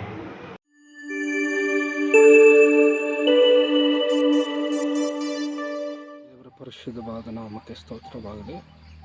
ನಮ್ಮ ದೇಶಕ್ಕಾಗಿ ಪ್ರಾರ್ಥನೆ ಮಾಡೋಣ. ನಮ್ಮ ದೇಶದ ಜನರಿಗಾಗಿ ಪ್ರಾರ್ಥನೆ ಮಾಡೋಣ. ಕೊರೋನಾ ವೈರಸ್ಸದ ಕಾಯಿಲೆಗಳು ನಮ್ಮ ದೇಶವನ್ನು ಬಿಟ್ಟು ನಮ್ಮ ದೇಶದ ಜನರ ಸಮಾಧಾನದಿಂದ ವಾಸಿಸುವುದಕ್ಕಾಗಿ ದೇವರ ಸನ್ನಿಧಾನದಲ್ಲಿ ಕಣ್ಣುಗಳನ್ನು ಮುಚ್ಚಿ ಪ್ರಾರ್ಥನೆ ಮಾಡೋಣ. ಪ್ರೀತಿ ಸ್ವರೂಪನಾದ ತಂದೆಯಾದ ದೇವರೇ, ನಮ್ಮನ್ನು ಭಾಳವಾಗಿ ಪ್ರೀತಿ ಮಾಡಿರುವ ಯೇಸುವೆ, ನಮ್ಮ ದೇಶವನ್ನು ನೀನು ಪ್ರೀತಿ ಮಾಡಿದೆ, ಅದಕ್ಕಾಗಿ ಸ್ತೋತ್ರವನ್ನು ಸಲ್ಲಿಸ್ತೇವೆ. ನಮ್ಮ ದೇಶದ ಜನರನ್ನು ನೀನು ಪ್ರೀತಿ ಮಾಡಿದೆಯಪ್ಪ. ನಮ್ಮ ದೇಶಕ್ಕಾಗಿ ನೀನು ರಕ್ತವನ್ನು ಸುರಿಸಿದಿ. ನಮ್ಮ ದೇಶದ ಜನರಿಗಾಗಿ ನೀನು ರಕ್ತವನ್ನು ಸುರಿಸಿದಿ. ನಮ್ಮ ದೇಶದ ಪ್ರಜೆಗಳನ್ನು ಸ್ವಾಮಿ ನೀನು ಆಶೀರ್ವಾದ ಮಾಡಲು ದೇವರೇ, ನೀನು ಕಲ್ವಾರಿ ಶಿಲುಬೆ ಮೇಲೆ 2000 ವರ್ಷಗಳ ಹಿಂದುಗಡೆ ನೀನು ಸುರಿಸಿರುವಂಥ ಪವಿತ್ರವಾದ ರಕ್ತದಿಂದ ನಮ್ಮ ದೇಶವನ್ನು ತೊಳೆದು ಶುದ್ಧೀಕರಿಸಿ ಆಶೀರ್ವದಿಸಲು ನಾವು ಪ್ರಾರ್ಥಿಸ್ತೇವೆ ಕರ್ತನೆ. ದೇವರೇ, ನಮ್ಮ ದೇಶವನ್ನು ನಿನ್ನ ಪಾದದಲ್ಲಿ ತೆಗೆದುಕೊಂಡು ಬರುತ್ತೇವೆ ದೇವರೇ. 130 ಕೋಟಿ ಜನರನ್ನು ನಿನ್ನ ಹಸ್ತದಲ್ಲಿ ಒಪ್ಪಿಸ್ತೇವೆ ಕರ್ತನೆ. ಪ್ರತಿ ಒಂದೊಂದು ನಮ್ಮ ದೇಶದ ಕುಟುಂಬಗಳನ್ನು ಆಶೀರ್ವದಿಸು. ನಮ್ಮ ದೇಶದ ಜನರುಗಳನ್ನು ಆಶೀರ್ವದಿಸು ಕರ್ತನೆ. ನಮ್ಮ ದೇಶದ ಪ್ರತಿ ಒಂದೊಂದು ಹಳ್ಳಿಗಳನ್ನು, ಪ್ರತಿ ಒಂದೊಂದು ತಾಲೂಕುಗಳನ್ನು, ಪ್ರತಿ ಒಂದೊಂದು ಜಿಲ್ಲೆಗಳನ್ನು, ಪ್ರತಿ ಒಂದೊಂದು ಉನ್ನತ ಪ್ರದೇಶಗಳನ್ನು, ಯೂನಿಯನ್ ಪ್ರದೇಶಗಳನ್ನು ದೇವರೇ, ನಮ್ಮ ದೇಶದ ಮೇಲೆ ನಿನ್ನ ಕೃಪಾ ಕಟಾಕ್ಷವನ್ನು ಅನುಗ್ರಹಿಸಿ ದೇಶದಲ್ಲಿ ಇರುವಂಥ ಎಲ್ಲ ವೈರಸ್ಸದ ಕಾಯಿಲೆಗಳು ಮುರಿಯಲ್ಪಡಲಿ. ಎಲ್ಲ ವೈರಸ್ಸದ ಬಲಹೀನತೆಗಳು ಮುರಿಯಲ್ಪಡಲಿ. ದೇಶದಲ್ಲಿ ಸುಕ್ಷೇಮವು, ಸಮಾಧಾನವು, ಆಶೀರ್ವಾದ ಉಂಟಾಗಲಿ. ನಿನ್ನ ವಾಕ್ಯ ಹೇಳುತ್ತದೆ ಸ್ವಾಮಿ, ಐಗುಪ್ತರಿಗೆ ಬರಮಾಡಿರುವಂಥ ಯಾದಿಗಳಲ್ಲಿ ಒಂದನ್ನು ನಾನು ನಿಮಗೆ ಬರಗೊಡಿಸುವುದಿಲ್ಲ ಅಂತ ಮಾತು ಕೊಟ್ಟಿದೆ ಸ್ವಾಮಿ. ನಮ್ಮ ದೇಶದಲ್ಲಿ ಇರುವಂಥ ಈ ವೈರಸ್ಸದ ಕಾಯಿಲೆ ನಿಮಿತ್ತ ಕರ್ತನೆ, ನಮ್ಮ ದೇಶದ ಪ್ರಜೆಗಳು ಕಣ್ಣೀರಿನಲ್ಲಿ ಸ್ವಾಮಿ, ಕಷ್ಟದಲ್ಲಿ, ಭಯದಲ್ಲಿ, ಹೆದರಿಕೆಯಲ್ಲಿ, ಅಸಮಾಧಾನದಲ್ಲಿ, ನೋಹದಲ್ಲಿ ಕರ್ತನೆ, ಅನೇಕ ಜನರು ಈ ಲೋಕದ ಯಾತ್ರೆಯನ್ನು ಮುಕ್ತಾಯ ಮಾಡಿದರು ಸ್ವಾಮಿ. ದೇವರೇ, ನಮ್ಮ ದೇಶವನ್ನು ಕೃಪಾ ಕಟಾಕ್ಷಿಸು ಸ್ವಾಮಿ. ನಿನ್ನ ಕೃಪೆಯ ಮೂಲಕವಾಗಿ ದಯೆ ತೋರಿಸು, ಕರುಣಿಸು, ಆಶೀರ್ವದಿಸು, ಕೈ ಹಿಡಿದು ನಡೆಸು. ನಿನ್ನ ಕೃಪೆಯ ಆಶೀರ್ವಾದದಿಂದ ನಮ್ಮ ದೇಶವನ್ನು ತುಂಬಿಸಲು ನಾವು ಬೇಡುತ್ತೇವೆ. ಯೇಸುವಿನ ರಕ್ತದಿಂದ ಪ್ರತಿ ಒಂದೊಂದು ಹಳ್ಳಿಗಳು, ತಾಲೂಕುಗಳು, ಜಿಲ್ಲೆಗಳು, ಉನ್ನತ ಪ್ರದೇಶಗಳು ನಿನ್ನ ಪವಿತ್ರಾತ್ಮನ ಶಕ್ತಿ ಮೂಲಕವಾಗಿ ತೊಳೆಯಲ್ಪಟ್ಟು ಅದು ಪರಿಶುದ್ಧವಾಗಲು ಬೇಡುತ್ತವೆ. ನಮ್ಮ ದೇಶದಲ್ಲಿ ಇರುವಂಥ ಎಲ್ಲ ಪಾಪಗಳು, ಶಾಪಗಳು, ಅಂಧಕಾರದ ಕತ್ತಲೆ ಕರೆಗಳು, ಕೈತನಗಳು, ಕಪಟಗಳು, ವಂಚನೆಗಳು, ದ್ರೋಹಗಳು, ಅನ್ಯಾಯಗಳು, ಅತ್ಯಾಚಾರಗಳು, ವ್ಯಭಿಚಾರಗಳು, ಎಲ್ಲ ಪಾಪದ ಸಂಗತಿಗಳು ಮುರಿಯಲ್ಪಡಲಿ ಸ್ವಾಮಿ. ದೇಶದ ಮೇಲೆ ಸಮಾಧಾನ ಉಂಟಾಗಲಿ ಕರ್ತನೆ. ದೇಶದ ಮೇಲೆ ಸಮಾಧಾನ, ದೇಶ ದೇಶದ ಮೇಲೆ ಆರೋಗ್ಯ, ದೇಶದ ಪ್ರಜೆಗಳ ಮೇಲೆ ಆರೋಗ್ಯ. ಇವತ್ತು ನಾವು ಪ್ರಾರ್ಥನೆ ಮಾಡುತ್ತೇವೆ, ನಮ್ಮ ದೇಶದಲ್ಲಿ ಇರುವಂಥ ಎಲ್ಲ ಕೊರೋನಾ ವೈರಸ್ ಇವತ್ತಿನಿಂದ ನಾಶವಾಗಲಿ ಕರ್ತನೆ. ದೇಶವನ್ನು ಕೃಪಾ ಕಟಾಕ್ಷಿಸಿ ಸ್ವಾಮಿ. ಪವಿತ್ರಾತ್ಮನೇ, ನಿನ್ನ ಕನಿಕರ ದೇಶದ ಜನರ ಮೇಲೆ ಬರಲಿ. ನಿನ್ನ ಕನಿಕರ ಪ್ರತಿಯೊಂದು ನರ್ಸ್ಗಳ ಮೇಲೆ, ಡಾಕ್ಟರ್ಸ್ಗಳ ಮೇಲೆ, ಅಧಿಕಾರಿಗಳ ಮೇಲೆ, ನಾಯಕರುಗಳ ಮೇಲೆ ದೇವರೇ ನಿನ್ನ ಪರಲೋಕದ ದಯೆ ಕರುಣೆ ಉಂಟಾಗಲಿ ಸ್ವಾಮಿ. ದೇವರೇ ದೀನತೆ ಮನಸ್ಸನ್ನು ತಗ್ಗಿಸಿಕೊಳ್ಳುವಂಥ ಮನಸ್ಸನ್ನು ಕರ್ತನೆ, ಪರಿಶುದ್ಧವಾದ ಜೀವಿತವನ್ನು ದೇಶದ ಪ್ರಜೆಗಳಿಗೆ ಅನುಗ್ರಹಿಸಿಕೊಡಲು ನಾವು ಪ್ರಾರ್ಥಿಸ್ತೇವೆ ಕರ್ತನೆ. ಆಶೀರ್ವದಿಸಪ್ಪ ದೇವರೇ. ವಿಶೇಷವಾಗಿ ನಾವು ಪ್ರಾರ್ಥನೆ ಮಾಡುತ್ತೇವೆ. Thank you lord, thank you holy spirit. ದಿಗರಿಬಲರಬ ದಿವಹೋರಬ ಶಕರಂದುರಲಬರಿಗಿದರೂಬಲರಬ ದಗರಂದುರಲಬ. Thank you lord, thank you lord. ನಿನ್ನ ಪ್ರಸನ್ನತೆ ನಮ್ಮ ದೇಶದ ಮೇಲೆ ಚಲಿಸ್ತಾ ಇದೆ, ಸಭೆಗಳ ಮೇಲೆ ಚಲಿಸ್ತಾ ಇದೆ, ವಿಶ್ವಾಸಿ ಮಕ್ಕಳ ಮೇಲೆ ಚಲಿಸ್ತಾ ಇದೆ, ಎಲ್ಲ ಪಾಸ್ಟರ್ಸ್ಗಳ ಮೇಲೆ ಚಲಿಸ್ತಾ ಇದೆ. ದೇವರೇ ನಿನ್ನ ಮಹಿಮೆ ಎಲ್ಲ ಸಭೆಗಳ ಮೇಲೆ, ಆರಾಧನೆಗಳು ನಿಂತು ಹೋಗಿರುವಂಥ ಸಭೆಗಳ ಮೇಲೆ, ವಿಶ್ವಾಸದಲ್ಲಿ ಇರುವಂಥ ಮಕ್ಕಳ ಮೇಲೆ ದೇವರ ಹೇರಳವಾದ ನಿನ್ನ ಅಭಿಷೇಕ ಚಲಿಸ್ತಾ ಇರುವುದಕ್ಕಾಗಿ ಸ್ತೋತ್ರ. ದೇವರ ಅನೇಕ ವಿಶ್ವಾಸಿಗಳಿಗೆ ಕರ್ತನೆ, ಪಾಸ್ಟರ್ಸ್ಗಳಿಗೆ ಇರುವಂಥ ಎಲ್ಲ ಈ ಕೊರೋನಾ ವೈರಸ್ದ ಕಾರ್ಯಗಳು ಮುರಿಯಲ್ಪಡಲಿ ಸ್ವಾಮಿ. ದೇವರ ಈ ವೈರಸ್ನಿಂದ ಬಿಡುಗಡೆ ಆಗಲಿ, ಸಭೆಗಳು ಬಿಡುಗಡೆ ಆಗಲಿ, ವಿಶ್ವಾಸಿಗಳು ಬಿಡುಗಡೆ ಆಗಲಿ, ಪಾಸ್ಟರ್ಸ್ಗಳು ಬಿಡುಗಡೆ ಆಗಲಿ ಕರ್ತನೆ. ದೇಶದಲ್ಲಿ ಸ್ವಾಮಿ ಸಭೆಗಳು ತುಂಬಿ ತುಳುಕಲಿ ಕರ್ತನೆ. ಜನರು ಯೇಸುವನ್ನು ದೃಷ್ಟಿಸಲು, ದೇವರ ಜನರ ರಕ್ಷಣೆಯನ್ನು ಹೊಂದಿಕೊಳ್ಳಲು, ಜನರ ಆರೋಗ್ಯವನ್ನು ಸಮಾಧಾನವನ್ನು ಪಡೆದುಕೊಳ್ಳಲಿ ಕರ್ತನೆ. ದೇವರ ಹಾಸ್ಪಿಟಲ್ನಲ್ಲಿ ಕರ್ತನೆ, ಮನೆಯೊಳಗಡೆ ನಳುತ್ತಾ ಇರುವಂಥ ಜನರು ಕರ್ತನೆ, ಈ ವ್ಯಾಧಿಯಿಂದ, ಈ ಬಂಧನದಿಂದ, ಈ ರೋಗದಿಂದ ನನ್ನನ್ನು ಯಾರು ಬಿಡಿಸುವವರು? ದೇವರೇ, ಪಾಪಕ್ಕೆ ಒಳಗಾಗಿರುವಂಥ ನನ್ನ ದೇಹವನ್ನು ಯಾರು ಬಿಡಿಸುವರು ಅಂತೇಳಿ ದೇವರೇ ಮೊರೆ ಇಡುವಂಥ ಪ್ರತಿ ಒಂದೊಂದು ಜನರನ್ನು ಆಶೀರ್ವದಿಸು. ನಿನ್ನ ವಾಕ್ಯ ಹೇಳುತ್ತದೆ, ಪರಾತ್ಪರನಿಗೆ ಮೊರೆ ಇಡುವವನು ಸರ್ವಶಕ್ತನ ಆಶ್ರಯದಲ್ಲಿ ಸುರಕ್ಷಿತವಾಗಿರುವನು. ದೇವರೇ, ನಿನಗೆ ಮೊರೆ ಇಡುವಂಥ ಜನರನ್ನು, ಮಕ್ಕಳನ್ನು ಆಶೀರ್ವದಿಸಪ್ಪ. ಅವರ ಮೊರೆಯನ್ನು ಲಾಲಿಸಿ ಸಮಾಧಾನವನ್ನು, ದೀರ್ಘಾಯುಷ್ಯವನ್ನು, ಆಶೀರ್ವಾದವನ್ನು, ಅಭಿಷೇಕವನ್ನು, ಕೃಪೆಯನ್ನು, ಸಮಾಧಾನವನ್ನು ದಯಪಾಲಿಸಿ. ನಿನ್ನ ಪರಿಶುದ್ಧಾತ್ಮನ ಆಳ್ವಿಕೆ ಕರ್ತನೆ ನಮ್ಮ ದೇಶದ ಪ್ರಜೆಗಳಿಗೆ ಉಂಟಾಗಲಿ. ನಿನ್ನ ಪರಿಶುದ್ಧಾತ್ಮನ ಸಮಾಧಾನ ನಮ್ಮ ದೇಶದ ಜನರಿಗೆ, ಸಭೆಗಳಿಗೆ, ವಿಶ್ವಾಸಿಗಳಿಗೆ, ಪಾಸ್ಟರ್ಸ್ಗಳಿಗೆ ಉಂಟಾಗಲಿ. ನಮ್ಮ ದೇಶದಲ್ಲಿ ಇನ್ನೂ ಅಪೊಸ್ತಲರು ಕರ್ತನೆ, ಪ್ರವಾದಿಗಳು ಸ್ವಾಮಿ, ದೇವರೇ, ಸ್ವಾರ್ಥಿಕರು, ಬೋಧಕರು, ಉಪದೇಶಿಗಳು ಹೆಚ್ಚಾಗಲಿ ಸ್ವಾಮಿ.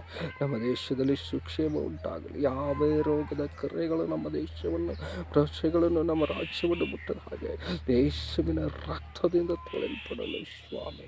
ಯೇಸುವಿನ ರಕ್ತದಿಂದ ತೊಳೆಯಲ್ಪಡಲಿ ಸ್ವಾಮಿ. ಈ ಸುಂದರವಾದ ಸಮಯದಲ್ಲಿ ದೇಶವನ್ನು, ಪ್ರಜೆಗಳನ್ನು, ದೇಶದ ಅಧಿಕಾರಿಗಳನ್ನು, ನಾಯಕರುಗಳನ್ನು, ಸಾಮಾನ್ಯ ಜನರನ್ನು, ಎಲ್ಲ ಜಾತಿಯ ಜನರ ಮೇಲೆ ನಿನ್ನ ಕೃಪೆಯ ಆಶೀರ್ವಾದವನ್ನು ಸುರಿಸಿದ್ದಕ್ಕಾಗಿ ಸ್ತೋತ್ರಪ್ಪ. ಅದ್ಭುತ ಮಾಡಿದಿ, ಬಿಡುಗಡೆ ತಂದಿದೆ, ಆಶೀರ್ವದಿಸಿದಿ, ನಿನ್ನ ಮಹಿಮೆ ಕಾರ್ಯ ಮಾಡಿದ್ದಕ್ಕಾಗಿ ಸ್ತೋತ್ರ. ಎಲ್ಲ ಮಹಿಮೆ ನಿನ್ನೊಬ್ಬನಿಗೆ ಸಲ್ಲಿಸ್ತೇವೆ. ನಿನಗೆ ಮಾತ್ರ ಮಹಿಮೆ ಆಗಲಿ ಸ್ವಾಮಿ. ನಮ್ಮ ದೇಶದ ನಿಮಿತ್ತ ನಿನಗೆ ಮಹಿಮೆ ಹೆಚ್ಚಾಗಲಿ ಸ್ವಾಮಿ. ಅಭಿಷೇಕಿಸಿ ಕರ್ತನೆ, ಆಶೀರ್ವದಿಸಪ್ಪ. ಕಣ್ಣೀರುಗಳು ವರ್ಷಲ್ಪಡಲಿ, ನೋವುಗಳು ಮರೆಯಾಗಲಿ, ವ್ಯಾಧಿಗಳು ನೀಗಿಸಲ್ಪಡಲಿ. ದೇವರೇ, ಅಸಮಾಧಾನಗಳು ದೂರವಾಗಲಿ, ಕಳವಳ ಕಣ್ಣೀರು ದೂರವಾಗಲಿ.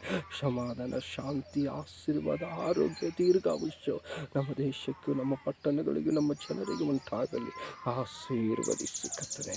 ಯಾವಾಗಲೂ ನಿಮ್ಮಲ್ಲಿ ನಮ್ಮ ದೇಶವು ಸಂತೋಷಿಸಲಾಗುವಾಗೆ ದೇವರೇ, ನಮ್ಮ ದೇಶದ ಎಲ್ಲ ದ್ರೋಹಗಳನ್ನು ಶ್ರಮಿಸಿಬಿಟ್ಟು ಆಶೀರ್ವದಿಸಿ ಕೈಡಿದು ನಡೆಸಬೇಕೆಂಬುದಾಗಿ ನಮ್ಮ ತಂದೆ, ಒಡೆಯ, ರಕ್ಷಕರಾಗಿರುವ ಯೇಸು ಸ್ವಾಮಿಯನ್ನು ಪಾದದಲ್ಲಿ ಮುದ್ದಿಟ್ಟು ದೀನತೆ ಮನಸ್ಸಿನಿಂದ ದೇಶವನ್ನು, ಪ್ರದೇಶಗಳನ್ನು ಪಾದದಲ್ಲಿ ಸಮರ್ಪಿಸಿ ಬೇಡ್ತೀಯಪ್ಪ ಪರಲೋಕದ ಒಳ್ಳೆಯ ತಂದೆ.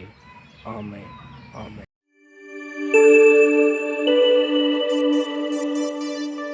ನಾವೇನು ತಾಳದಲ್ಲಿರೋಣ. ಅಪ್ಪ ನಿನ್ನ ಕರದಲ್ಲಿ ನಾನು ಜೇಡಿ ಮಣ್ಣಾಗಿರುವಾಗ ಆ ಜೇಡಿ ಮಣ್ಣಲ್ಲಿ ನೀನು ಒಳ್ಳೆ ಪಾತ್ರೆಯ ಮಾಡಿರುವೆ ಅಯ್ಯ. ಅಪ್ಪ ನಿನ್ ಕರದಲ್ಲಿ ನಾನು ಜೇಡಿ ಮಣ್ಣಾಗಿರುವಾಗ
ಕರ್ತನ ವಾಕ್ಯಕ್ಕೆ ನಾವು ನಮ್ಮನ್ನು ಸಿದ್ಧ ಮಾಡಿಕೊಳ್ಳೋಣ.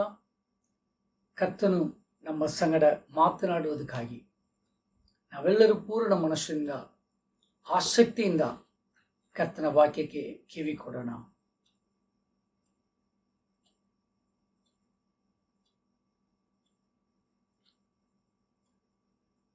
ಪ್ರೀತಿ ಸ್ವರೂಪನಾದ ತಂದೆಯೇ,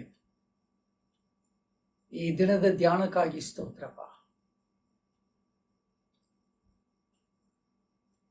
ಈ ಸೋಷಿಯಲ್ ಮೀಡಿಯಾ ಮುಖಾಂತರವಾಗಿ ಈ ಆರಾಧನೆಯಲ್ಲಿ ಇಲ್ಲಿವರೆಗೆ ನಿನ್ನ ಪ್ರಸನ್ನತೆ ನಮ್ಮ ಮಧ್ಯದಲ್ಲಿ ದಯಪಾಲಿಸಿದಿ. ಈಗಲೂ ಜೀವವುಳ್ಳ ವಾಕ್ಯವನ್ನು ಧ್ಯಾನ ಮಾಡಲಿಕ್ಕಿದ್ದೇವೆ ಸ್ವಾಮಿ. ನೀವೇ ನಮ್ಮ ಎಲ್ಲರ ಸಂಗಡ ಮಾತನಾಡಲು ಬೇಡುತ್ತೇವೆ. ನನ್ನನ್ನು ಸಂಪೂರ್ಣವಾಗಿ ತಗ್ಗಿಸಿಕೊಳ್ಳುತ್ತೇನೆ.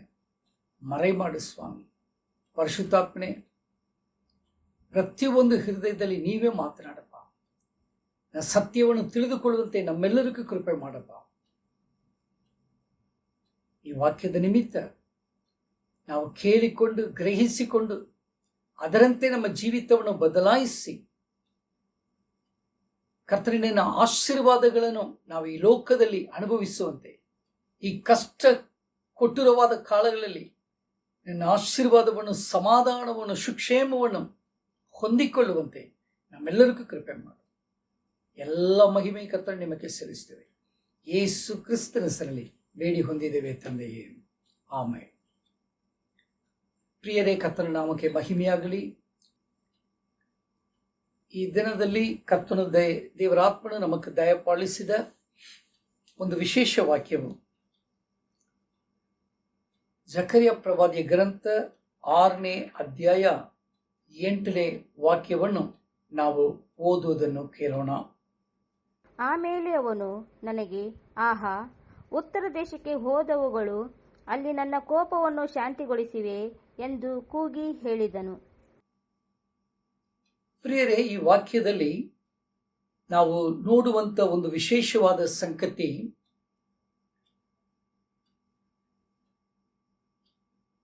ಉತ್ತರ ದೇಶಕ್ಕೆ ಹೋದವುಗಳು ಅಲ್ಲಿ ನನ್ನ ಕೋಪವನ್ನು ಶಾಂತಿಗೊಳಿಸಿದೆ ಎಂದು ಕೂಗಿ ಹೇಳಿದನು. ದೇವರ ಕೋಪವನ್ನು ಶಾಂತಿಪಡಿಸುವುದಕ್ಕೆ 4 ವಿಧವಾದ ಕುದುರೆಗಳ ವಿಷಯವಾಗಿ ಇಲ್ಲಿ ನೋಡುತ್ತಾ ಇದ್ದೇವೆ. ಅದರಲ್ಲಿ ಕೆಂಪು ಕುದುರೆ ಮತ್ತು ಬಿಳಿ ಕುದುರೆ, ಕಪ್ಪು ಕುದುರೆ, ಈ ರೀತಿಯಾದ ಈ ಕುದುರೆಗಳ ವಿಷಯವಾಗಿ ಮಿಂಚು ಮಿಂಚಾಗ ಬಲವಾದ ಕುದುರೆ ಎಂಬುದಾಗಿ 4 ಕುದುರೆಗಳನ್ನು ನೋಡುತ್ತೇವೆ.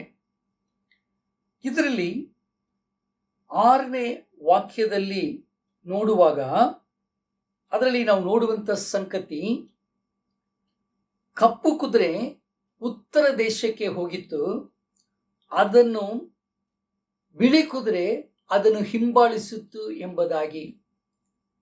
ಕಳೆದ ದಿನ ನಾನು ಒಂದು ಪ್ರಾರ್ಥನೆ, ಒಂದು ದರ್ಶನ ನೋಡಿದೆ. ನಾನು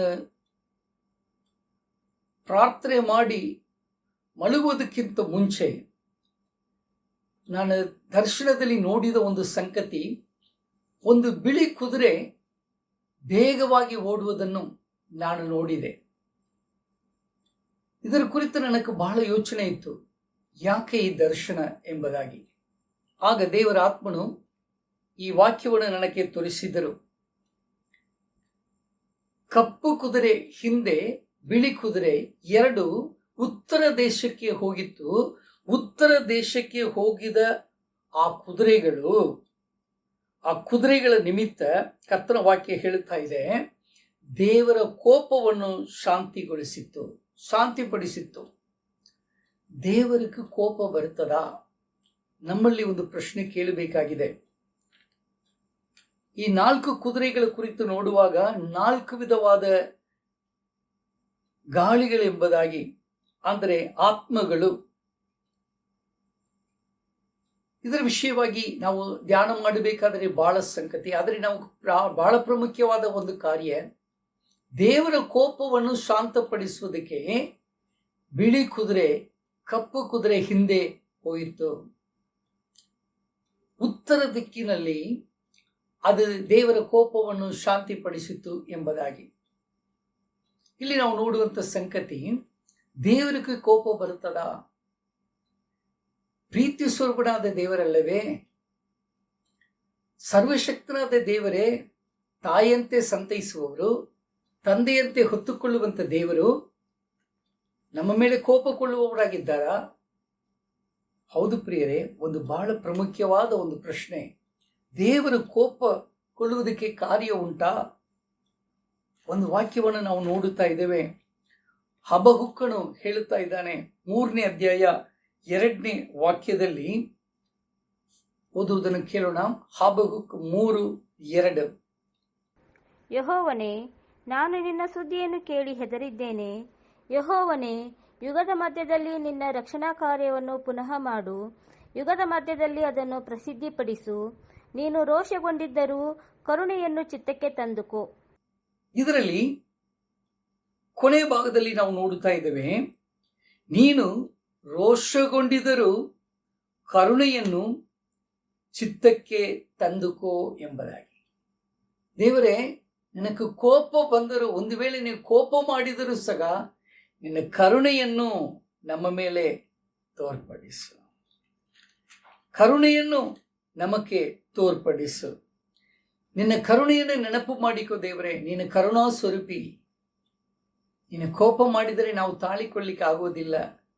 ಈಗಿನ ಕಾಲ, ಈ ಕೊರೋನಾ ಕಾಟಗಳು ಎಷ್ಟೋ ಭಯಂಕರವಾದ ರೀತಿಯಲ್ಲಿದೆ. ಆದರೂ ಸಹ ಇದಕ್ಕೆ ಕಾರಣ ಏನಂತ ನಮಗೂ ಗೊತ್ತಿಲ್ಲ. ಆದರೂ ಸಹ ಒಂದು ಕಾರ್ಯ ಮಾತ್ರ ನಿಜ, ದೇವರ ಕೋಪ ಒಂದು ವೇಳೆ ನಮ್ಮ ದೇಶಕ್ಕೆ ಬರುವಾಗ ಈ ರೀತಿಯ ಅಂಟ ರೋಗಗಳು, ವಿಧವಿಧವಾದ ಈ ರೀತಿಯಾದ ರೋಗಗಳು, ಕಾಟಗಳು ಬರುವಂಥದ್ದು ನಿಜ. ಅದು ಸತ್ಯವೇದದಲ್ಲಿ ಹೇಳಲ್ಪಟ್ಟಿದೆ. ಬಾಧೆಗಳು ಬರುವುದು ನಿಜ. ಆದರೂ ನಾವು ಒಂದು ಮಾತ್ರ ಕೇಳಬೇಕು, ಕರ್ತನೇ, ನೀನು ಒಂದು ವೇಳೆ ರೋಷಗೊಂಡರು, ಒಂದು ವೇಳೆ ನೀವು ಕೋಪಗೊಂಡರೂ ಸಹ ಕರುಣೆಯನ್ನು ನನ್ನ ಚಿತ್ತಕ್ಕೆ ತಂದುಕೋ ಕರ್ತನೆ. ನನ್ನ ಕರುಣೆಯನ್ನು ನೆನಪು ಮಾಡಿಕೋ ಸ್ವಾಮಿ. ಇವತ್ತು ಕರ್ತನ ಕೋಪಕ್ಕೆ ಕಾರಣ ಏನು? ನಾವು ಆ ಕೋಪದಿಂದ ತಪ್ಪಿಸಿಕೊಳ್ಳಬೇಕಾದ್ರೆ ಏನು ಮಾಡಬೇಕು ಎಂಬುದನ್ನು 3 ಕಾರ್ಯಗಳನ್ನು ವಿಶೇಷವಾಗಿ ನಿಮ್ಮ ಮಧ್ಯದಲ್ಲಿ ತರುವುದಕ್ಕೆ ಇಷ್ಟಪಡುತ್ತೇನೆ. ಇದರಲ್ಲಿ ನಾವು ನೋಡುವಂಥ ಪ್ರಥಮ ಸಂಗತಿ, ಓದಿದ ಮೊದಲನೇ ವೇದ ಪಾರಾಯಣದಲ್ಲಿ ಅರಣ್ಯಕಾಂಡ ಪುಸ್ತಕ 13ನೇ ಅಧ್ಯಾಯ ಮತ್ತು 14ನೇ ಅಧ್ಯಾಯ, ಈ 2 ಅಧ್ಯಾಯಗಳಲ್ಲಿ ನಾವು ನೋಡುವಂಥ ಒಂದು ವಿಶೇಷವಾದ ಸಂಗತಿಯನ್ನು ಇಲ್ಲಿ ನಾವು ನೋಡುತ್ತಾ ಇದ್ದೇವೆ. ಅದರಲ್ಲಿ ಬಹಳ ಪ್ರಾಮುಖ್ಯವಾದ ಕಾರ್ಯ 32ನೇ ವಾಕ್ಯವನ್ನು ನಾವು ಓದುವುದನ್ನು ಕೇಳೋಣ. ಅರಣ್ಯಕಾಂಡ 13ನೇ ಅಧ್ಯಾಯ 32ನೇ ವಚನ. ಅದಲ್ಲದೆ ಇವರು ತಾವು ಸಂಚರಿಸಿ ನೋಡಿದ ದೇಶದ ವಿಷಯವಾಗಿ ಇಸ್ರಾಯೇಲರಿಗೆ ಅಶುಭ ಸಮಾಚಾರವನ್ನು ಹೇಳುವವರಾಗಿ, ನಾವು ಸಂಚರಿಸಿ ನೋಡಿದ ದೇಶವು ತನ್ನಲ್ಲಿ ವಾಸಿಸುವವರನ್ನು ನುಂಗಿಬಿಡುತ್ತದೆ. ಅದಲ್ಲದೆ ನಾವು ಅದರಲ್ಲಿ ನೋಡಿದ ಜನರೆಲ್ಲರೂ ಬಹಳ ಎತ್ತರವಾದವರು. ಪ್ರಿಯ ದೇವ ಜನರೇ, ಈ ಒಂದು ಘಟನೆಯಲ್ಲಿ ನಾವು ನೋಡುವಂತ ಸಂಗತಿ, ಇಸ್ರಾಯೇಲರು ಕಾನಾನ್ ದೇಶವನ್ನು ದೇವರು ಕೊಡುತ್ತೇನೆ ಮಾತು ಕೊಟ್ಟ ಮೇಲೆ ಅದನ್ನು ನೋಡಿ ಬರುವುದಕ್ಕೆ ದೇವದಾಸರಾದ ಮೋಸೆ ಇಸ್ರಾಯೇಲರಲ್ಲಿ ಆರಿಸಿಕೊಂಡ 12 ಜನರನ್ನು ಗೋತ್ರಕ್ಕೆ ಒಬ್ಬೊಬ್ಬರಾಗಿ ಕಳಿಸುತ್ತಾ ಇದ್ದಾರೆ. ಆ ರೀತಿ ಕಳಿಸಲ್ಪಟ್ಟವರಲ್ಲಿ ಯೋಶುವ ಮತ್ತು ಕಾಲೇಬನು ಇಬ್ಬರು ಅದರಲ್ಲಿ ಇದ್ದರು. ಆ 12 ಮಂದಿಯಲ್ಲಿ 10 ಮಂದಿ ಬೇರೆ ಮಾತುಗಳನ್ನು ತೆಗೆದುಕೊಂಡು ಬಂದಿದ್ದಾರೆ. ಎಲ್ಲ 40 ದಿನ ಸುತ್ತಾಡಿ ಆ ದೇಶದ ಹಣ್ಣನ್ನು ತೆಗೆದುಕೊಂಡು ಬಂದಿದ್ದಾರೆ. ಆದರೆ ಅಲ್ಲಿ ವಿಧವಿಧವಾದ ಸಂಗತಿಗಳನ್ನು ಅಲ್ಲಿ ಅವರು ಜನರ ಮಧ್ಯದಲ್ಲಿ ಬಂದು ಹೇಳುವುದನ್ನು ನೋಡುತ್ತಾ ಇದ್ದೇವೆ. ಆದರೆ ಯೋಶುವ ಮತ್ತು ಕಾಲೇಬನು ಮಾತ್ರ ಬೇರೆ ಆತ್ಮನು ಅವರಲ್ಲಿ ಇದ್ದ ಕಾರಣ, ಅಂದರೆ ಕರ್ತನ ಆತ್ಮನು ಅವರಲ್ಲಿ ಇದ್ದ ಕಾರಣ ಅವರು ಜನರನ್ನು ಶಾಂತಪಡಿಸುವುದಕ್ಕೆ ಪ್ರಯತ್ನ ಮಾಡಿದರು. ಆದರೆ ಅಲ್ಲಿ 32ನೇ ವಚನದಲ್ಲಿ ನಾವು ನೋಡುವಾಗ ಅವರ ಜೊತೆಯಲ್ಲಿ ಬಂದ ಉಳಿದ ಜನರು ಅಶುಭದ ಮಾತುಗಳನ್ನು ನೋಡ್ರಿ, ಅಶುಭದ ಮಾತುಗಳು ಬಹಳ ಪ್ರಾಮುಖ್ಯವಾದ ಒಂದು ಕಾರ್ಯ. ಶುಭದ ಮಾತುಗಳು ಹೇಳಬೇಕು. ಜನರು ಅದು ಯಾವ ರೀತಿ ಇರುತ್ತದೆ, ಎಂಥ ರೀತಿಯ ದೇಶ ಇರುತ್ತದೆ ಅಂತ ಆಸಕ್ತಿಯಿಂದ ಕೇಳುವುದಕ್ಕೆ ಅವರು ಪ್ರಯತ್ನ ಮಾಡುತ್ತಾ ಇರುವಂತ ಸಂದರ್ಭದಲ್ಲಿ ಇವರು ಅಶುಭದ ಮಾತುಗಳನ್ನು ತರ್ತಾ ಇದ್ದಾರೆ. ಶುಭದ ಮಾತುಗಳು ತಂದಿಲ್ಲ. ಬಹಳ ಪ್ರಾಮುಖ್ಯವಾದ ಒಂದು ಕಾರ್ಯ. ಇವತ್ತು ಆ ಮಾತುಗಳನ್ನು ಕೇಳಿದ ಕೂಡಲೇ ಮೊದಲನೇ 14ನೇ ಅಧ್ಯಾಯ, ಅರಣ್ಯಕಾಂಡ 14ನೇ ಅಧ್ಯಾಯ 1ನೇ ವಾಕ್ಯದಲ್ಲಿ ಈ ಮಾತುಗಳನ್ನು ಕೇಳಿದ ಜನರೆಲ್ಲರೂ ಅಳುತ್ತಾ ಇದ್ದರು ಎಂಬುದಾಗಿ, ಗೋಳಾಡುತ್ತಾ ಇದ್ದರು. ನೋಡ್ರಿ, ಹೇಳಲ್ಪಟ್ಟ ಮಾತಿನ ನಿಮಿತ್ತ ಜನರು ಅಳುತ್ತಾ ಇದ್ದಾರೆ. ಆ 10 ಮಂದಿ ಹೇಳಿದ ಮಾತುಗಳು ಜನರ ಮನಸ್ಸಿಗೆ ನೋವನ್ನು ತಂದಿದೆ. ಅವರು ವೇದನೆಯಲ್ಲಿ ಇದ್ದಾರೆ, ಅಳುತ್ತಾ ಇದ್ದಾರೆ. ಮೋಶೆಗೆ ವಿರೋಧವಾಗಿ ಗುಣಗುಟ್ಟುವುದಕ್ಕೆ ಪ್ರಾರಂಭ ಮಾಡಿದರು. ದೇವರಿಗೆ ವಿರೋಧವಾಗಿ ಅವರು ಗುಣಗುಟ್ಟುವುದಕ್ಕೆ ಪ್ರಾರಂಭ ಮಾಡಿದರು. ಅಲ್ಲಿ ನಾವು ನೋಡುತ್ತಾ ಇದ್ದೇವೆ. ಅರಣ್ಯಕಾಂಡ 14ನೇ ಅಧ್ಯಾಯ 22 ಮತ್ತು 23, ನಂಬರ್ಸ್ 14, 22 and 23. ವಾಕ್ಯದ ಆಣೆ, ಈ ಮನುಷ್ಯರೆಲ್ಲರೂ ಐಗುಪ್ತ ದೇಶದಲ್ಲಿಯೂ ಅರಣ್ಯದಲ್ಲಿಯೂ ನಾನು ನಡೆಸಿರುವ ಮಹತ್ಕಾರ್ಯಗಳನ್ನು ನನ್ನ ಮಹಿಮೆಯನ್ನು ನೋಡಿದರೂ ನನ್ನ ಮಾತಿಗೆ ಕಿವಿಗೊಡದೆ ಪದೇ ಪದೇ ನನ್ನನ್ನು ಪರೀಕ್ಷಿಸಿದ್ದರಿಂದ ನಾನು ಅವರ ಪಿತೃಗಳಿಗೆ ಪ್ರಮಾಣಪೂರ್ವಕವಾಗಿ ವಾಗ್ದಾನ ಮಾಡಿದ ದೇಶವನ್ನು ಇವರಲ್ಲಿ ಯಾರೂ ನೋಡುವುದಿಲ್ಲ. ನನ್ನನ್ನು ಅಲಕ್ಷ್ಯ ಮಾಡಿದ ಇವರಲ್ಲಿ ಯಾರೂ ಅದನ್ನು ನೋಡುವುದಿಲ್ಲ. ಇದರಲ್ಲಿ ನೋಡುವಾಗ ನೋಡ್ರಿ, 10 ಸಾರಿ ನನ್ನನ್ನು ಪರೀಕ್ಷೆ ಮಾಡಿದಾರೆಂದು ಹೇಳುತ್ತಾ ಇದ್ದಾರೆ. ನನ್ನ ಮಾತುಕ್ಕೆ ಅವರು ಕಿವಿ ಕೊಡಲಿಲ್ಲ. ಅದ್ಭುತಗಳನ್ನು ನೋಡಿದ್ದಾರೆ, ಎಷ್ಟೋ ಮಹತ್ ಕಾರ್ಯಗಳನ್ನು ನೋಡಿದ್ದಾರೆ. ಆದರೆ ನನ್ನ ಮಾತುಕ್ಕೆ ಕಿವಿ ಕೊಡದೆ 10 ಸಾರಿ ನನ್ನನ್ನು ಪರೀಕ್ಷೆ ಮಾಡಿದ ಇವರಲ್ಲಿ ಒಬ್ಬರು ಸಹ, ನನಗೆ ಕೋಪ ಮಾಡಿಸಿದ ಜನರು ಒಬ್ಬರು ಸಹ, ನನಗೆ ಕೋಪ ತಂದ ಜನರು ಒಬ್ಬರು ಸಹ ಕಾನಾನ್ ದೇಶಕ್ಕೆ ಒಳಗಡೆ ಹೋಗುವುದಿಲ್ಲ ಎಂದು ಕರ್ತನು ಹೇಳಿದ್ದಾರೆ.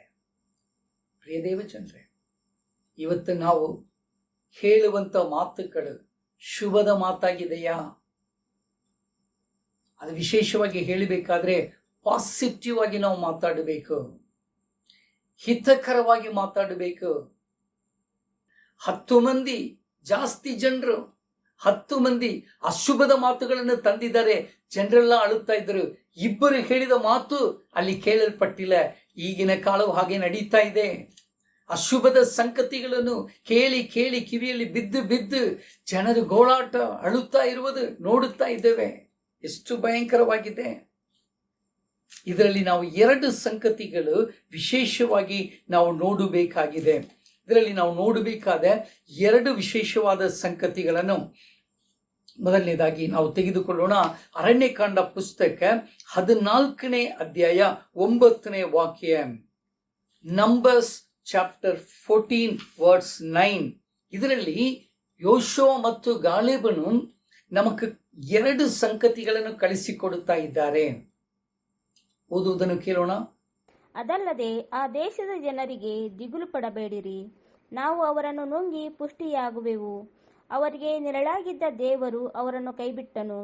ನಮ್ಮ ಕಡೆ ಯೆಹೋವನು ಇದ್ದಾನೆ, ಅವರಿಗೆ ಭಯಪಡಬೇಡಿರಿ ಅಂದರು. ಹೌದು, ಇದರಲ್ಲಿ ನಾವು ಮೊದಲನೇದಾಗಿ ನಾವು ನಮ್ಮ ಪಾಸಿಟಿವ್ ಅನ್ನು, ನಮ್ಮ ಹಿತಕರವಾದ ಕಾರ್ಯಗಳನ್ನು ನಾವು ನೋಡಬೇಕು. ಒಳ್ಳೆಯ ಸಂಗತಿಗಳನ್ನು ನಾವು ನೋಡಬೇಕು ಮೊದಲನೇದಾಗಿ. ಎರಡನೇದಾಗಿ ವೈರಿ ಕಡೆ ಇರುವಂತ ಸೋಳಾದ ಸಂಗತಿಗಳನ್ನು ನಾವು ನೋಡಬೇಕಾಗಿದೆ. ಇದು ಬಹಳ ಪ್ರಾಮುಖ್ಯವಾದ ಸಂಗತಿ. ಒಂದು, ನಾವು ಎದುರಿ ಕಡೆ ನೋಡಬೇಕಾದ್ರೆ, ವೈರಿಯ ಕಡೆ ನೋಡಬೇಕಾದ್ರೆ ಅವರ ಎಲ್ಲಿ ವೀಕ್ನೆಸ್ ಇದೆ, ಅವರ ವೀಕ್ನೆಸ್ ಯಾವುದು ಎಂಬುದನ್ನು ನಾವು ನೋಡಬೇಕು. ನಮ್ಮ ಕಡೆ ಯಾವುದು ಪಾಸಿಟಿವ್ ಎಂಬುದನ್ನು ನಾವು ನೋಡಬೇಕು. ಇದು ಮಾತ್ರ ನಾವು ಕಲಿತುಕೊಂಡರೆ ನಮ್ಮ ಜೀವನದಲ್ಲಿ ನಾವು ಧೈರ್ಯದಿಂದ ಜೀವಿಸಲಿಕ್ಕೆ ಸಾಧ್ಯ. ಇಂಥ ಸಂಗತಿಗಳು ನೋಡಿ ಹೆದರುವುದಕ್ಕೆ ಅವಶ್ಯ ಇಲ್ಲ. ನಾವು ಕೆಲವರು ಬಾಯಿ ತೆರೆದ ಕೂಡಲೇ ನೆಗೆಟಿವ್ ಆಗಿ ಮಾತಾಡ್ತೇವೆ. ಒಂದು ಕಾರ್ಯ ನಾವು ಹೇಳುವಾಗ ಅದನ್ನು ಕೇಳುವುದಕ್ಕಿಂತ ಮುಂಚೆ ಅದು ಆಗಲ್ಲ, ಅದು ನಡೆಯುವುದಿಲ್ಲ, ಅದು ಹಿಂಗಾಗ್ತದೆ, ಅದು ಹಿಂಗಾಗ್ತದೆ ಅಂತ ನಾವು ಹೇಳ್ತಾ ಇದ್ದೇವೆ. ಆದರೆ ಕರ್ತನ ವಾಕ್ಯ ಏನು ಹೇಳ್ತದೆ ಗೊತ್ತಾ? ನಮக்கு ಪಾಸಿಟಿವ್ ಆಗಿ ನಾವು ನೋಡಬೇಕು. ನಮக்கு ಯಾವುದು ಅನುಕೂಲವಾಗಿರುತ್ತದೋ ಆ ಸಂಗತಿಗಳನ್ನು ನೋಡಬೇಕು. ವೈರಿಕಿ ಯಾವುದು ವೀಕ್ನೆಸ್ ಆಗಿ ಅಂದರೆ ಸೋಲು ತರುವುದೋ ಅದನ್ನು ನಾವು ನೋಡಬೇಕಾಗಿದೆ. ಅದನ್ನೇ 9ನೇ ವಾಕ್ಯದಲ್ಲಿ ನೋಡುತ್ತೇವೆ. ಅವರನ್ನು ಕಾಯುತ್ತಾ ಇದ್ದ ಆ ನೆರಳು ಅವರನ್ನು ಬಿಟ್ಟು ಹೋಯಿತು. ಕಾಲೇಬನು ಯೋಸುವನ ವೈರಿಗಳ ಕಡೆ ಅದನ್ನೇ ನೋಡಿದ್ದಾರೆ. ಆದರೆ ಇಲ್ಲಿ ಪಾಸಿಟಿವ್ ಆಗಿ ಏನು ಹೇಳ್ತಾ ಇದ್ದಾರೆ ಅಂದರೆ, ಕರ್ತನು ನಮ್ಮ ಸಂಗಡ ಇದ್ದಾರೆ, ನಾವು ಹೆದರುವುದಕ್ಕೆ ಅವಶ್ಯ ಇಲ್ಲ ಅಷ್ಟೇ. ಪ್ರಿಯ ದೇವಜನರೇ, ಇವತ್ತು ನಾವು ಮೊದಲನೇದಾಗಿ ಜನರು ದೇವರಿಗೂ ಕೋಪ ಪಡಿಸಿದಕ್ಕೆ ಕಾರಣ ಕರ್ತನ ವಾಕ್ಯವನ್ನು ಅವರು ನಂಬಲಿಲ್ಲ, ಕರ್ತನ ಮಾತಕ್ಕೆ ಅವರು ಕಿವಿ ಕೊಡಲಿಲ್ಲ. ಎರಡನೇದಾಗಿ ಅವರು ವೈರಿಗಳ ತೋರಿಕೆಯನ್ನೇ ನೋಡುತ್ತಾ ಇದ್ದರು. ಆದರೆ ನಾವು ಮಾಡಬೇಕಾದದೆ ಯೋಶುವ ಕಾಲೇಬನ ಹಾಗೆ, ಯೋಶುವ ಮತ್ತು ಕಾಲೇಬನ ಹಾಗೆ ನಾವು ಮಾತಾಡಬೇಕಾದದೆ ವೈರಿಗೆ ವೀಕ್ನೆಸ್ ಪಾಯಿಂಟನ್ನು ನಾವು ನೋಡಬೇಕು. ಎರಡನೇದಾಗಿ ನಮಗೆ ಇರುವಂಥ ಪಾಸಿಟಿವ್ ಥಾಟ್ಗಳನ್ನು ನಾವು ನೋಡಬೇಕು. ಇದು ಎರಡು ಸಂಗತಿಗಳು ನಮ್ಮ ಜೀವನದಲ್ಲಿ ಬಹಳ ಪ್ರಾಮುಖ್ಯವಾದದ್ದು, ಬಹಳ ಪ್ರಾಮುಖ್ಯವಾಗಿದೆ. ಯಾಕಂದರೆ ನಾವು ಯಾವುದನ್ನು ನಾವು ನಮ್ಮ ಬಾಯಿಂದ ಅರಿಕೆ ಮಾಡುತ್ತೇವೋ ಅದೇ ನಮಗೆ ಆಶೀರ್ವಾದ, ಅದೇ ನಮಗೆ ಆಶೀರ್ವಾದ. ಜ್ಞಾನೋಕ್ತಿಗಳು 18ನೇ ಅಧ್ಯಾಯ 21ನೇ ವಾಕ್ಯ, ಪ್ರೊವರ್ಬ್ಸ್ 18:21. ಜೀವನ ಮರಣಗಳು ನಾಲಿಗೆಯ ವಶ, ವಚನ ಪ್ರಿಯರು ಅದರ ಫಲವನ್ನು ಅನುಭವಿಸುವರು. ಜೀವ ಮತ್ತು ಮರಣ ನಾಲಿಗೆಯ ವಶ, ವಚನ ಪ್ರಿಯರು ಅದರ ಫಲವನ್ನು ಅನುಭವಿಸುವರು.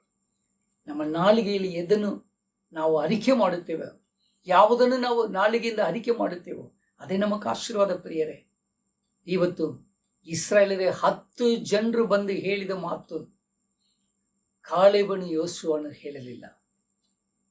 ನಾವು ಇವತ್ತು ಹೆದರಿಕೆ ತೋರಿಸುವಂಥ ಮಾತುಗಳನ್ನು ಮಾತಾಡಬೇಡ, ಭಯ ತೋರಿಸುವಂಥ ಮಾತುಗಳನ್ನು ಮಾತಾಡಬೇಡ, ಮತ್ತೊಬ್ಬರನ್ನು ಕಣ್ಣೀರು ಬಿಡುವ ರೀತಿಯಲ್ಲಿ ಮಾತಾಡುವುದು ಬೇಡ, ಮತ್ತೊಬ್ಬರಿಗೆ ಕೋಪ ತರುವಂಥ ರೀತಿಯಲ್ಲಿ ಮಾತಾಡಬೇಡ. ಕರ್ತನ ವಾಕ್ಯವನ್ನು ನಾವು ಕಿವಿ ಕೊಡಬೇಕಾಗಿದೆ. ಆತನ ವಾಗ್ದಾನವನ್ನು ನೆರವೇರಿಸುವುದರಲ್ಲಿ ನಂಬಿಕೆಸ್ಥನಾಗಿದ್ದಾರಂತೆ ಕರ್ತನ ವಾಕ್ಯಕ್ಕೆ ನಾವು ನಮ್ಮನ್ನು ಒಪ್ಪಿಸಿಕೊಡಬೇಕಾಗಿದೆ. ಆಗ ದೇವರ ಕೋಪ ನಮ್ಮ ಮೇಲೆ ಬರುವುದಿಲ್ಲ. ಇಲ್ಲದಿದ್ದರೆ ನಾವು ಇನ್ನೂ ನೆಗೆಟಿವ್ ಆಗಿ ಮಾತಾಡುತ್ತಲೇ ಇರುವಾಗ ಕರ್ತನ ಕೋಪ ನಮ್ಮ ಮೇಲೆ ಬರುತ್ತದೆ. ನೆಗೆಟಿವ್ ಆಗಿ ಮಾತಾಡಿದ, ಅಪಜಯದ ಮಾತುಗಳನ್ನು ಮಾತಾಡಿದ ಇಸ್ರಾಯೇಲರ ಮೇಲೆ ದೇವ ಕೋಪ ಬಂದ ಕಾರಣ ತಿರುಗಿ 40 ವರ್ಷ ಅವರ ಅಡವಿಯಲ್ಲಿಯೇ ಸಂಚರಿಸ್ತಾ ಇದ್ದರು.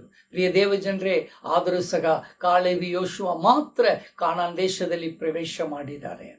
ಇವತ್ತು ಕರ್ತನ ಕೋಪಕ್ಕೆ ನಾವು ಒಳಗಾಗಬಾರದಿದ್ರೆ ನಾವು ಕಾಲೇಬು ಯೋಶುವನ ಹಾಗೆ 2 ಸಂಗತಿಗಳನ್ನು ತಿಳಿದುಕೊಳ್ಬೇಕು. ನಮ್ಮ ಕಡೆ ಇರುವಂಥ ಪಾಸಿಟಿವ್ ಅನ್ನು, ನಮಗೆ ಅನುಕೂಲವಾದ ಸಂಗತಿಗಳು ನೋಡಬೇಕೆ, ಎದುರಲ್ಲಿ ಇರುವಂಥ ವೈರಿಯಲ್ಲಿ ಇರುವಂಥ ಅಪಜಯದ ಸಂಗತಿಗಳನ್ನು ನಾವು ಕಂಡುಹಿಡಿಯಬೇಕು. ಆಗ ದೇವರು ನಮ್ಮ ಮೇಲೆ ಪ್ರೀತಿ ತೋರಿಸುವವರಾಗಿರ್ತಾರೆ. ಎರಡನೇ ಸಂಗತಿ, ನಾವು ದೇವರ ಕೋಪ ಯಾಕೆ ಬರುತ್ತದೆ? ರೋಮಪುರದವರು ಬರೆದ ಪತ್ರಿಕೆ 1ನೇ ಅಧ್ಯಾಯ 18ನೇ ವಾಕ್ಯ, ರೋಮನ್ಸ್ ಚಾಪ್ಟರ್ 1 ವರ್ಸ್ 18. ಓದುವುದನ್ನು ಕೇಳೋಣ. ದುಷ್ಟತನವನ್ನು ನಡೆಸಿ ಸತ್ಯವನ್ನು ಅಣಗಿಸುವವರಾದ ಮನುಷ್ಯರ ಎಲ್ಲಾ ವಿಧವಾದ ಭಕ್ತಹೀನತೆಯ ಮೇಲೆಯೂ ದುಷ್ಟತನದ ಮೇಲೆಯೂ ದೇವರ ಕೋಪವು ಪರಲೋಕದಿಂದ ತೋರಿ ಬರುತ್ತದೆ. ಈ ವಾಕ್ಯದಲ್ಲಿ ನಾವು ನೋಡುವ ಪ್ರಕಾರ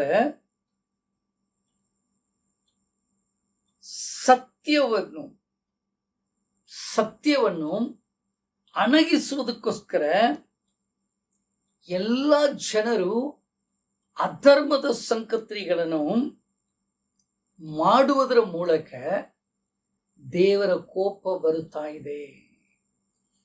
ಸತ್ಯವನ್ನು ಮುಚ್ಚುತ್ತಾರೆ. ದ್ವೇಷದ ಸಂಗತಿಗಳು,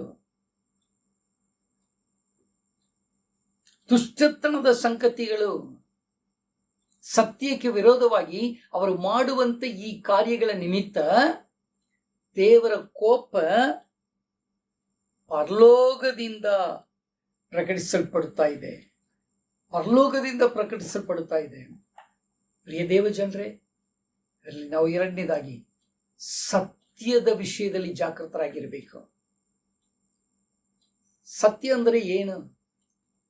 ನಾವು ಸತ್ಯವನಿಗೆ ಮುಚ್ಚುವುದಕ್ಕೆ ನಮ್ಮ ಅಪರಾಧಗಳ ಕಾರಣವಾಗಿರುತ್ತದೆ, ನಮ್ಮ ದುಷ್ಟತನ ಕಾರಣವಾಗಿರ್ತದೆ, ನಮ್ಮ ದ್ರೋಹಗಳ ಕಾರಣವಾಗಿರ್ತದೆ. ಇದನ್ನು ಅಡಗಿಸುವುದಕ್ಕೆ ಅಥವಾ ಇದನ್ನು ಅಣಗಿಸಿ ಬಿಡುವುದಕ್ಕೆ, ಸತ್ಯವನ್ನು ಅಣಗಿಸುವುದಕ್ಕೆ ನಾವು ಅನ್ಯಾಯವಾದ ಕಾರ್ಯಗಳನ್ನು ಮಾಡುತ್ತಾ ಇದ್ದೇವೆ. ಇವತ್ತು ನಮ್ಮ ಜೀವನದಲ್ಲಿ ಸತ್ಯವೇ ಇಲ್ಲ. ಸತ್ಯ ಅಂದರೆ ಏನು? ಸತ್ಯ ಇವತ್ತು ಮುಚ್ಚಲ್ಪಡುವುದಕ್ಕೆ ಕಾರಣ ನಾವು ಮಾಡುವಂಥ, ಜನರು ಮಾಡುವಂಥ ಪಾಪಗಳ ನಿಮಿತ್ತ ಸತ್ಯವು ಮುಚ್ಚಲ್ಪಡುತ್ತದೆ. ಸತ್ಯ ಅವರ ಮುಂದೆ ಬರುವುದಕ್ಕೆ ಅವರು ಸ್ಥಳ ಕೊಡಲ ಕಾರಣ ಅವರ ಅನ್ಯಾಯ, ಅಧರ್ಮ, ದುಷ್ಟತನ, ದ್ರೋಹ ಎಲ್ಲವನ್ನೂ ಮಾಡುತ್ತಲೇ ಇರ್ತಾರೆ. ಆದ ಕಾರಣ ದೇವರ ಕೋಪ ಬರ್ತಾ ಇದೆ. ಹಾಗಾದರೆ ಸತ್ಯ ಏನು? ಯೋಹಾನ್ ಬರೆದ ಸ್ವಾರ್ಥಿ 14ನೇ ಅಧ್ಯಾಯ 6ನೇ ವಾಕ್ಯದಲ್ಲಿ ಯೇಸು ಕ್ರಿಸ್ತ ಹೇಳಿದ್ದಾರೆ, ನಾನೇ ಮಾರ್ಗವು ಸತ್ಯವು ಜೀವವಾಗಿದ್ದೇನೆ. ಯೇಸು ಕ್ರಿಸ್ತುವೇ ಮಾರ್ಗವು ಸತ್ಯವು ಜೀವವು ಎಂಬುದಾಗಿ ಹೇಳ್ತಾ ಇದ್ದಾರೆ. ಯೇಸುವೇ ಸತ್ಯ. ಮಾತ್ರವಲ್ಲ, ಯೇಸು ಕ್ರಿಸ್ತು ಯೋಹಾನ್ ಬರೆದ ಸ್ವಾರ್ಥಿ 17ನೇ ಅಧ್ಯಾಯ 17ನೇ ವಾಕ್ಯದಲ್ಲಿ ಆತನು ಹೇಳ್ತಾ ಇದ್ದಾರೆ, ಸತ್ಯದಿಂದ ಇವರನ್ನು ಪರಿಶುದ್ಧ ಮಾಡು. ಹೌದು, ಇವರನ್ನು ಪರಿಶುದ್ಧ ಮಾಡು, ನಿನ್ನ ವಾಕ್ಯವೇ ಸತ್ಯ ಎಂಬುದಾಗಿ.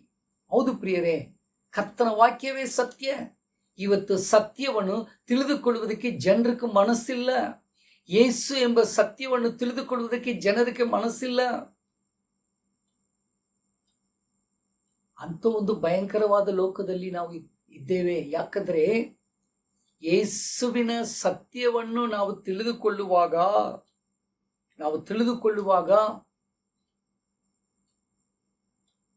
ನಾವು ದ್ರೋಹಗಳು, ಅಪರಾಧಗಳು, ಅನ್ಯಾಯಗಳು, ದುಷ್ಟತನ ಯಾವುದು ನಾವು ಮಾಡೋದಕ್ಕೆ ಆಗುವುದಿಲ್ಲ. ಇಲ್ಲಿ ನಾವು ನೋಡುತ್ತೇವೆ, ಕರ್ತನ ಚಿತ್ತವೂ ಅದೇ. 1ನೇ ತಿಮೋಥೆ 2ನೇ ಅಧ್ಯಾಯ 4ನೇ ವಾಕ್ಯ. 1 Timothy chapter 2 verse 4. ಎಲ್ಲ ಮನುಷ್ಯರು ರಕ್ಷಣೆಯನ್ನು ಹೊಂದಿ ಸತ್ಯದ ಜ್ಞಾನಕ್ಕೆ ಸೇರಬೇಕೆಂಬುದು ಆತನ ಚಿತ್ತವಾಗಿದೆ. ಹೌದು, ಕರ್ತನ ವಾಕ್ಯ ಹೇಳುತ್ತದೆ, ಎಲ್ಲಾ ಮನುಷ್ಯರು ರಕ್ಷಿಸಲ್ಪಡಬೇಕು, ಸತ್ಯದ ಜ್ಞಾನಕ್ಕೆ ಸೇರಬೇಕು. ಅದೇ ದೇವರ ಚಿತ್ತ. ಸತ್ಯದ ಜ್ಞಾನಕ್ಕೆ ಸೇರುವುದರ ಮೂಲಕ ಜನರು ರಕ್ಷಿಸಲ್ಪಡುತ್ತಾರೆ. ಅದಕ್ಕೋಸ್ಕರವೇ ದೇವರು ನಮ್ಮನ್ನು ಆರಿಸಿಕೊಂಡಿದ್ದಾರಂತೆ. 2ನೇ ಥೆಸಲೋನಿಕದವರು ಬರೆದ ಪತ್ರಿಕೆ 2ನೇ ಅಧ್ಯಾಯ 13ನೇ ವಾಕ್ಯದಲ್ಲಿ ನಾವು ನೋಡುತ್ತಾ ಇದ್ದೇವೆ. 2 Thessalonians chapter 2 verse 13. ಹೌದು ಪ್ರಿಯರೇ, ಸತ್ಯವನ್ನು ನಾವು ನಂಬಬೇಕು. ಅದರಿಂದ ನಾವು ರಕ್ಷಣೆಯನ್ನು ಹೊಂದುವುದಕ್ಕಾಗಿ ಆತನು ನಮ್ಮನ್ನು ಆರಿಸಿ ತೆಗೆದುಕೊಂಡಿದ್ದಾರೆ. ನಮ್ಮನ್ನು ಆರಿಸಿಕೊಂಡ ಉದ್ದೇಶ ಅದೇ. ನಾವು ಸತ್ಯವನ್ನು ತಿಳಿದುಕೊಳ್ಳಬೇಕು. ಆಗ ಸತ್ಯವನ್ನು ಅಣಗಿಸಿಕೊಳ್ಳುವ ಬರಕೆ ದೇವರ ಕೋಪ ಪರಲೋಕದಿಂದ ಬರುವುದು ನಿಜ. ಇವತ್ತು ಸತ್ಯವನ್ನು ಕೇಳುವುದಕ್ಕೆ, ಸತ್ಯ ಸ್ವರೂಪನಾದ ಯೇಸುವನ್ನು, ಆತನ ವಾಕ್ಯವನ್ನು ಕೇಳಿ ರಕ್ಷಣೆ ಹೊಂದುವುದಕ್ಕೆ ಪ್ರಯತ್ನ ಮಾಡುವಾಗ ದೇವರು ನಮ್ಮನ್ನು ಆರಿಸಿಕೊಂಡ ಉದ್ದೇಶವನ್ನು ತಿಳಿದುಕೊಂಡವರಾಗಿ ಸತ್ಯವನ್ನು ನಂಬಿ ರಕ್ಷಣೆಯನ್ನು ಹೊಂದಿಕೊಳ್ಳುವಾಗ, ದೇವರ ಚಿತ್ತವಾಗಿ ಇರುವಂಥ ಎಲ್ಲ ಮನುಷ್ಯರು ಸತ್ಯದ ಜ್ಞಾನಕ್ಕೆ ಸೇರಬೇಕು ಎನ್ನುವಂಥ ಆ ಚಿತ್ತವನ್ನು ನಾವು ತಿಳಿದುಕೊಳ್ಳುವಾಗ ದೇವರ ಕೋಪ ನಮ್ಮ ಮೇಲೆ ಬರುವುದಿಲ್ಲ. ನಾವು ತಪ್ಪಿಸಲ್ಪಡುತ್ತೇವೆ. ಸತ್ಯವನ್ನು ತಿಳಿದುಕೊಳ್ಳುವವರ ಮೇಲೆ ದೇವರ ಕೋಪ ಬರುವುದಿಲ್ಲ. ಮೂರನೇದಾಗಿ ದೇವರ ಕೋಪ ಯಾಕೆ ಬರುತ್ತಾ ಇದೆ? ಓದಿಕೊಳ್ಳೋಣ. ಪರಿಶುದ್ಧ ಮಾರ್ಕನ ಬರೆದ ಸ್ವಾರ್ತೆ 3ನೇ ಅಧ್ಯಾಯ 5ನೇ ವಾಕ್ಯ. ಪರಿಶುದ್ಧ ಮಾರ್ಕ್ 3:5.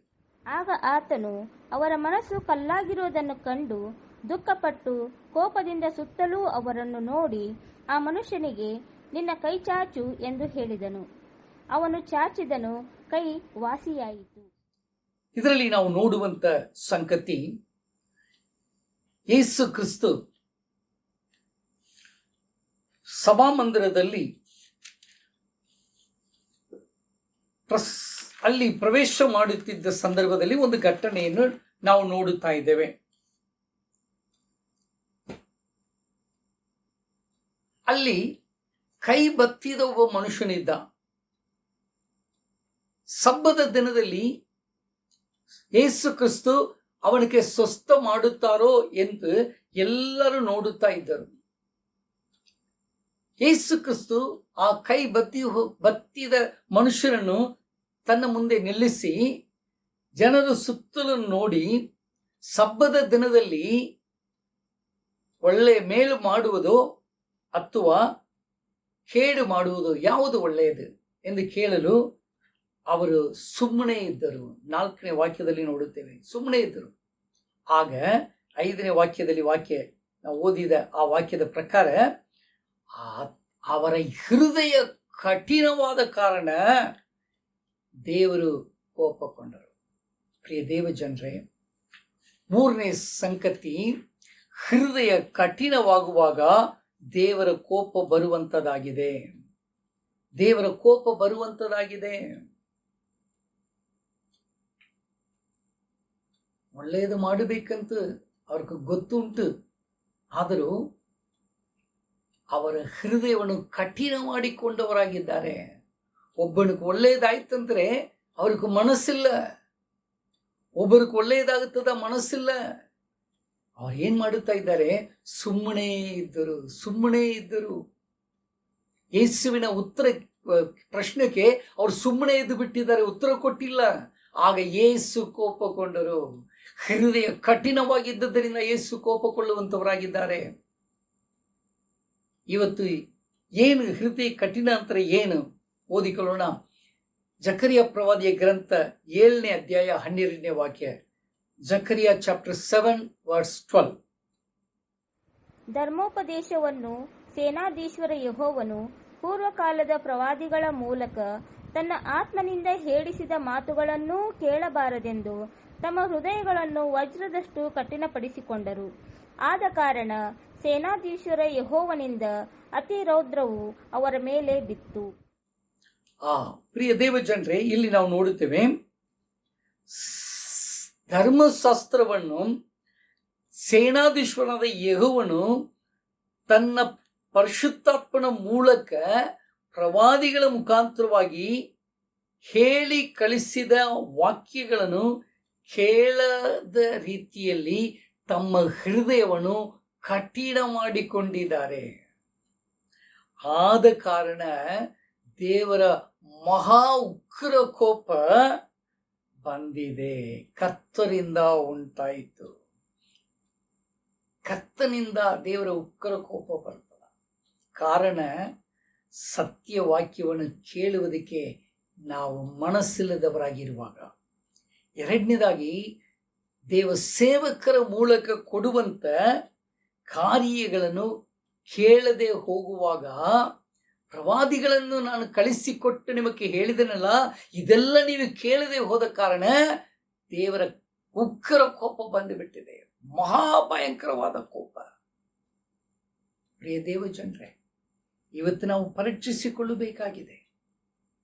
ಕರ್ತರು ನಮಗೆ ತನ್ನ ವಾಕ್ಯವನ್ನು ಕೊಟ್ಟಿದ್ದಾರಲ್ಲ, ಈ ವಾಕ್ಯವನ್ನು ನಾವು ಕೇಳಬೇಕಾಗಿದೆ, ಇದನ್ನು ಗ್ರಹಿಸಿಕೊಳ್ಳಬೇಕಾಗಿದೆ. ಎರಡನೇದಾಗಿ, ಕರ್ತನು ತನ್ನ ಸೇವಕರನ್ನು ಕಳಿಸ್ತಾ ಇದ್ದಾರಲ್ಲ, ಅವರು ಒಂದು ಆಲೋಚನೆ ಕೊಟ್ಟಾಗ ಅದನ್ನು ಕೇಳಬೇಕು. ಅವರು ಒಂದು ಮಾತು ಹೇಳುವಾಗ, ಸೇವಕರು ಮಾತು ಹೇಳುವಾಗ ಕೇಳಬೇಕು. ಇದರಲ್ಲಿ ನಮಗೆ ಮನಸ್ಸು ಇಲ್ಲದೆ ಇರುವಾಗ ನಾವು ದೇವರ ಕೋಪಕ್ಕೆ ಒಳಗಾಗುತ್ತೇವೆ. ಜ್ಞಾನೋಕ್ತಿಗಳು 28ನೇ ಅಧ್ಯಾಯ 9ನೇ ವಾಕ್ಯ. ಇವತ್ತು ಅನೇಕರಲ್ಲಿ ನಮಗಿದೆ Proverbs 28:9.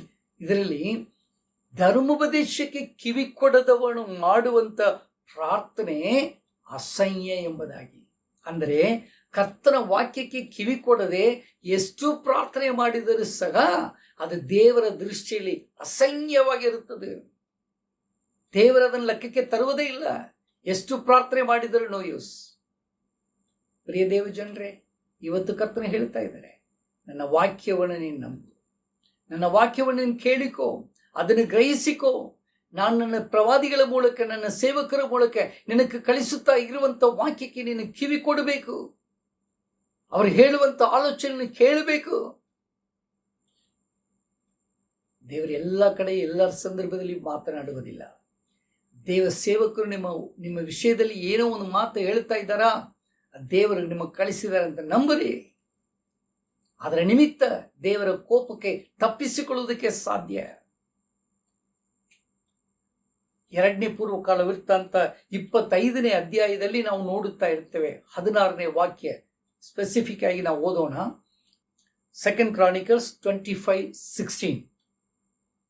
ಈ ಮಾತನ್ನು ಹೇಳಿದ ಪ್ರವಾದಿಗೆ ಅರಸನು, ನಿನ್ನನ್ನು ರಾಜಮಂತ್ರಿಯನ್ನಾಗಿ ನೇಮಿಸಿದ್ದೇವೋ, ಸುಮ್ಮನಿರು, ನಿನಗೆ ಪೆಟ್ಟು ಬೇಕೋ ಅನ್ನಲು ಅವನು, ನೀನು ನನ್ನ ಬುದ್ಧಿವಾದವನ್ನು ಲಾಲಿಸದೆ ಹೀಗೆ ಮಾಡುವುದರಿಂದ ದೇವರು ನಿನ್ನನ್ನು ನಾಶ ಮಾಡಬೇಕೆಂದು ನಿಶ್ಚಯಿಸಿಕೊಂಡಿದ್ದಾನೆಂಬುದಾಗಿ ನನಗೆ ತಿಳಿಯಬಂತು ಎಂದು ಹೇಳಿ ಸುಮ್ಮನಾದನು.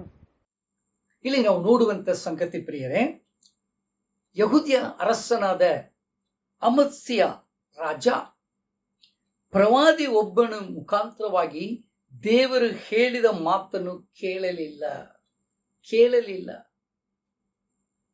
ಆದ್ದರಿಂದ ಅವನ ಜೀವನದಲ್ಲಿ ಏನು ನಡೆದದು ಎಂಬುದಾಗಿ ಅಲ್ಲಿ ನೀವು ಮುಂದೆ ಓದಿದರೆ ಗೊತ್ತಾಗುತ್ತದೆ. ಅದು ನಾನು ಹೇಳುವುದಕ್ಕೆ ಇಷ್ಟಪಟ್ಟಿಲ್ಲ ಪ್ರಿಯರೇ. ಆದರೂ ಸಹ ಕರ್ತನ ಸೇವಕರು ಒಂದು ರಾಜ ಬಳಿಗೆ ಹೋಗಿ ಹೇಳಿದ ಮಾತು ಆ ರಾಜ ಕೇಳದೆ ಹೋದ ಕಾರಣ ಅವನಿಗೆ ಹಾನಿ ಉಂಟಾಯಿತು. ನಾವು ಇವತ್ತು ಕರ್ತನ ವಾಕ್ಯಕ್ಕೆ ಕಿವಿ ಕೊಡದೆ ಹೋಗುವಾಗ, ಕರ್ತನು ಕೊಟ್ಟ ವಾಕ್ಯವನ್ನು ನಾವು ಕೇಳದೆ ಹೋಗುವಾಗ, ದೇವ ಸೇವಕರನ್ನು ಕಳಿಸಿಕೊಟ್ಟ ಆಲೋಚನೆಗಳನ್ನು ತಳ್ಳಿ ಬಿಡುವಾಗ ದೇವರ ಕೋಪ ಬರುತ್ತದೆ. ಇವತ್ತು ಒಂದು ಅರ್ಥ ಮಾಡಿಕೊಳ್ಳೋಣ. ಕರ್ತನೆ, ನಾನು ನಿನ್ನ ವಾಕ್ಯವನ್ನು ಅರ್ಥ ಮಾಡಿಕೊಳ್ಳುತ್ತೇನಪ್ಪ, ನಿನ್ನ ವಾಕ್ಯವನ್ನು ನಾನು ಕೇಳುತ್ತೇನೆ, ನಿನ್ನ ಸೇವಕರ ಮೂಲಕ ಕಳಿಸುವಂಥ ಮಾತುಗಳನ್ನು ನಾನು ಒಪ್ಪಿಕೊಳ್ಳುತ್ತೇನೆ, ಆಲೋಚನೆ ನಾನು ಸ್ವೀಕಾರ ಮಾಡಿಕೊಳ್ಳುತ್ತೇನೆ ಅಂತ ಒಪ್ಪಿಸಿಕೊಡುವಾಗ ದೇವರ ಕೋಪ ಬರುವುದಿಲ್ಲ. ಕೊನೆಯದಾಗಿ ಒಂದು ವಾಕ್ಯ ಹೇಳಿ ನಾನು ಪ್ರಾರ್ಥನೆ ಮುಗಿಸ್ತೇನೆ. ದೇವರು ನಮ್ಮ ಮೇಲೆ ಕೋಪ ಮಾಡಬಾರದಿದ್ದರೆ ಕೀರ್ತನೆಗಳು 2ನೇ ಕೀರ್ತನೆ 12ನೇ ವಾಕ್ಯ, ಸಾಮ್ಸ್ 2:12. ಇದರಲ್ಲಿ ನಾವು ನೋಡುವಂತ ವಿಶೇಷವಾದ ಸಂಗತಿ, ಆತನ ಮಗನಿಗೆ ಮುದ್ದಿಡಿರಿ, ಇಲ್ಲವಾದರೆ ಆತನ ಕೋಪವು ಬೇಗನೆ ಪ್ರಜ್ವಲಿಸಲು ನೀವು ದಾರಿಯಲ್ಲೇ ನಾಶವಾದೀರಿ. ಆತನ ಮೊರೆಹೊಕ್ಕವರೆಲ್ಲರೂ ಧನ್ಯರು. ಆತನ ಮಗನಿಗೆ ಮುದ್ದಿಡಿರಿ, ಇಲ್ಲವಾದರೆ ಆತನ ಕೋಪವು ಬೇಗನೆ ಪ್ರಜ್ವಲಿಸಲು ನೀವು ದಾರಿಯಲ್ಲಿಯೇ ನಾಶವಾಗುವಿರಿ. ಆತನ ಮೊರೆ ಹೊಕ್ಕುವವರೆಲ್ಲರೂ ಧನ್ಯರು. ಪ್ರಿಯ ದೇವ ಜನರೇ, ದೇವರ ಕೋಪಕ್ಕೆ ನಾವು ತಪ್ಪಿಸಿಕೊಳ್ಳುವುದಕ್ಕೆ ಆತನ ಮಗನಿಗಾದ ಯೇಸುವಿಗೆ ನಾವು ಮುದ್ದಿಡೋಣ. ಆತನ ಮೊರೆ ಹೊಕ್ಕುವವರೆಲ್ಲರೂ ಧನ್ಯರು. ಈ ಕಾಲಗಳು ಕಠಿಣವಾದ ಕಾಲಗಳು. ದೇವರ ಕೋಪಕ್ಕೆ ನಾವು ತಪ್ಪಿಸಿಕೊಳ್ಳುವುದಕ್ಕೆ ಕರ್ತನು ಇವತ್ತು ನಮ್ಮ ಸಂಗಡ ಮಾತನಾಡಿದೆ. ಈ ಸಂಗತಿಗಳನ್ನು ನೆನಪಿನಲ್ಲಿ ಇಟ್ಟುಕೊಳ್ಳೋಣ. ಮೊದಲನೇದಾಗಿ ಕರ್ತನ ವಾಕ್ಯವನ್ನು, ಕರ್ತನ ವಾಗ್ದಾನವನ್ನು ನಾವು ಅಲಕ್ಷ್ಯ ಮಾಡದೆ ಅದನ್ನು ನಾವು ಸ್ವೀಕಾರ ಮಾಡಿಕೊಳ್ಳೋಣ. ನೆಗೆಟಿವ್ ಆಗಿ ಮಾತಾಡದೆ ಪಾಸಿಟಿವ್ ಆಗಿ ಮಾತಾಡೋಣ. ದೇವರು ನಮ್ಮ ಪಕ್ಷದಲ್ಲಿ ಇರುವಂಥ ಪಾಸಿಟಿವ್ ಥಾಟ್ಸ್ ಅನ್ನು ನೋಡುವುದಕ್ಕೆ ನಮಗೆ ಕಳಿಸಿಕೊಡ್ತಾ ಇದ್ದಾರೆ. ವೈರಿ ಕಡೆ ಇರುವಂಥ ನೆಗೆಟಿವ್ ಥಾಟ್ ಅನ್ನು ನೋಡುವುದಕ್ಕೆ ನಮಗೆ ಕಳಿಸಿಕೊಡ್ತಾ ಇದ್ದಾರೆ. ಇದರಲ್ಲಿ ಜಾಗೃತರಾಗಿರೋಣ. ದೇವರ ಮಾತನ್ನು ಕೇಳದೆ, ವಾಗ್ದಾನವನ್ನು ನಂಬದೆ ದೇವರಿಗೆ ಕೋಪ ತರುವುದು ಬೇಡ. ವಾಕ್ಯವನ್ನು ನಂಬೋಣ. ಮತ್ತೊಬ್ಬರು ಅಳುವುದಕ್ಕೆ ನಾವು ಕಾರಣವಾಗಿ ಇರಬಾರದು. ಮತ್ತೊಬ್ಬರು ನಮ್ಮ ನಿಮಿತ್ತ ದುಃಖ ಪಡಬಾರದು, ಕಣ್ಣೀರು ಸುರಿಸಬಾರದು, ಅವರ ಆನಂದವನ್ನು ಅನುಭವಿಸಬೇಕೇ. ಆದ ಕಾರಣ ಕಾಲೇಬನು ಯೋಶುವ ಹಾಗೆ ನಾವು ಕರ್ತನ ವಾಕ್ಯವನ್ನು ನಂಬಿ ಆಶೀರ್ವಾದವನ್ನು ಹೊಂದಿಕೊಳ್ಳೋಣ. ಎರಡನೇ ಸಂಗತಿ, ಸತ್ಯವನ್ನು ತಿಳಿದುಕೊಳ್ಳುವುದಕ್ಕೆ ಪ್ರಯತ್ನ ಮಾಡೋಣ.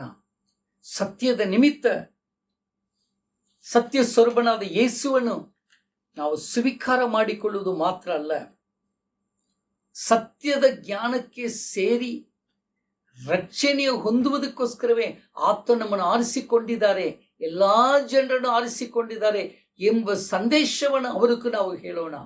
ಅದರ ನಿಮಿತ್ತ ದೇಶದ ಮೇಲೆ ಕೋಪ ಬರುವುದಿಲ್ಲ, ಜನರ ಮೇಲೆ ಕೋಪ ಬರುವುದಿಲ್ಲ.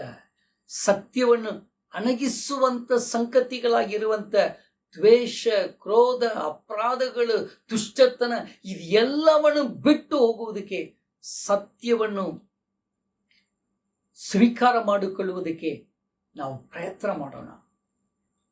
ಆಗ ದೇವರ ಕೋಪ ನಮ್ಮ ಮೇಲೆ ಬರುವುದಿಲ್ಲ. ಮೂರನೇದಾಗಿ, ಕರ್ತನ ವಾಕ್ಯವನ್ನು ಕೇಳೋಣ, ಗ್ರಹಿಸೋಣ. ಕರ್ತನ ಕಲಿಸುವಂತ ಸೇವಕರ ಮೂಲಕ ಕೊಡಲ್ಪಡುವಂತ ಆಲೋಚನೆಗಳನ್ನು ನಾವು ಕೇಳೋಣ.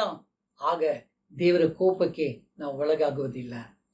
ಬನ್ನಿ, ಆತನ ಮಗನಾದ ಯೇಸುವನ್ನು, ಸತ್ಯ ಸ್ವರೂಪನಾದ ಯೇಸುವನ್ನು ಮುದ್ದಿಡೋಣ, ಆತನ ಪಾದಕ್ಕೆ ಬೀಳೋಣ. ದಾರಿಯಲ್ಲಿ ನಾಶವಾಗದೆ, ಈಗ ನಮ್ಮ ಜೀವನದ ದಾರಿಯಲ್ಲಿ ನಾಶವಾಗದೆ ಕರ್ತನ ಮೊರೆ ಹೊಕ್ಕಿ ಕಾಯುತ್ತಾ ಇರೋಣ. ಆತನು ರೋಷಗೊಂಡರು ತನ್ನ ಕರುಣೆಯನ್ನು ನೆನಪು ಮಾಡಿಕೋ ಎಂದು ಕೇಳೋಣ.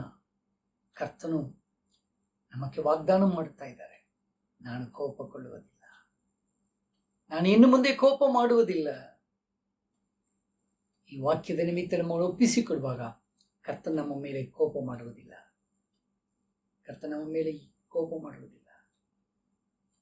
ಯೆಶಾಯ 54ನೇ ಅಧ್ಯಾಯದ 7-8 ವಚನಗಳಲ್ಲಿ ನಾವು ಅದನ್ನು ನೋಡುವಾಗ, ಕರ್ತನು ನೋಹನ ಕಾಲದಲ್ಲಿ ಕೋಪಗೊಂಡ ಕರ್ತನು ಹೀಗೆ ಕೋಪಗೊಳ್ಳುವುದಿಲ್ಲ. ಆತನು ಹೇಳುತ್ತಾ ಇದ್ದಾರೆ, ನಾನು ಕೋಪ ಮಾಡುವುದಿಲ್ಲ. ನಮ್ಮೊಂದಿಗೆ ಒಡಂಬಡಿಕೆ ಮಾಡುತ್ತಾರೆ. ಕರ್ತನ ವಾಕ್ಯಕ್ಕೆ ಒಪ್ಪಿಸಿಕೊಡೋಣ.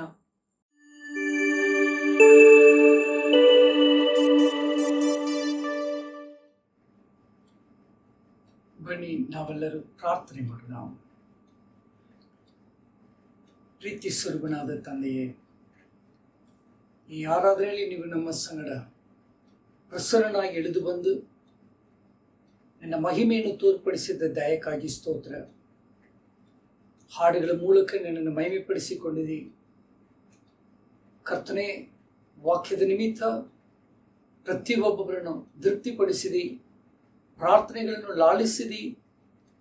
ಭಾಗವಹಿಸಿದ ಎಲ್ಲ ನಿನ್ನ ಪ್ರಿಯ ಮಕ್ಕಳನ್ನು ಕರ್ತನೆ ಹೇರಳವಾಗಿ ಆಶೀರ್ವದಿಸು. ವಿಶೇಷವಾಗಿ ಈ ವಾರದ ಈ ಧ್ಯಾನದಲ್ಲಿ ನಾವೆಲ್ಲರೂ ಕರ್ತನೆ ನಿನ್ನ ವಾಕ್ಯಕ್ಕೆ ನಮ್ಮನ್ನು ಸಂಪೂರ್ಣವಾಗಿ ಒಳಪಡಿಸಿಕೊಳ್ಳುತ್ತೇವೆ. ನಾವು ಪ್ರತಿಯೊಬ್ಬೊಬ್ಬರು ನಿನ್ನ ಕೋಪವನ್ನು ಶಾಂತಪಡಿಸುವಂತ ಮಕ್ಕಳಾಗಿ ಜೀವಿಸುವುದಕ್ಕೆ, ನಿನ್ನ ವಾಗ್ದಾನಗಳನ್ನು ನಾವು ನಂಬಿ ಅದರ ಕಾರ್ಯಗಳನ್ನು ನಾವು ತಿಳಿದುಕೊಂಡು ಯಾವಾಗಲೂ ನಾವು ಒಳ್ಳೆಯ ಕಾರ್ಯಗಳನ್ನೇ ಹರಿಕೆ ಮಾಡುವಂಥ ಜನರಾಗಿ, ಯಾವ ಸಂದರ್ಭದಲ್ಲಿಯೂ ಅಪಜಯದ ಮಾತುಗಳು ಮಾತಾಡದಂತೆ ಜಯಕರವಾದ ಮಾತುಗಳನ್ನು, ಆಶೀರ್ವಾದಕರವಾದ ಮಾತುಗಳನ್ನು, ಶಾಂತಿಕರವಾದ ಮಾತುಗಳನ್ನು ಮಾತಾಡುವಂತೆ ನಮ್ಮೆಲ್ಲರಿಗೂ ಕೃಪೆ ಮಾಡಪ್ಪ. ಕಾಲೇಬನ ಹಾಗೆ, ಯೋಶುವನ ಹಾಗೆ ನಮ್ಮ ಪ್ರತಿಯೊಬ್ಬರನ್ನು ಪ್ರೇರೇಪಿಸು. ಸತ್ಯಕ್ಕೆ ವಿರೋಧವಾಗಿ ಸತ್ಯವನ್ನು ಅಣಗಿಸುವುದಕ್ಕೋಸ್ಕರ ಕರ್ತನೆ ಪ್ರಯತ್ನ ಪಡುವಂತೆ ಎಲ್ಲ ತುಷ್ಟತನವನ್ನು, ಅಪರಾಧಗಳನ್ನು, ಅಧರ್ಮದ ಸಂಗತಿಗಳನ್ನು ನಾವು ತ್ಯಜಿಸಿ ಬಿಟ್ಟು ನಿನ್ನ ಮಕ್ಕಳಾಗಿ ಸತ್ಯಕ್ಕೆ ವಿಧೇಯರಾಗುವಂತೆ ಎಲ್ಲರಿಗೂ ಕೃಪೆ ಮಾಡಪ್ಪ.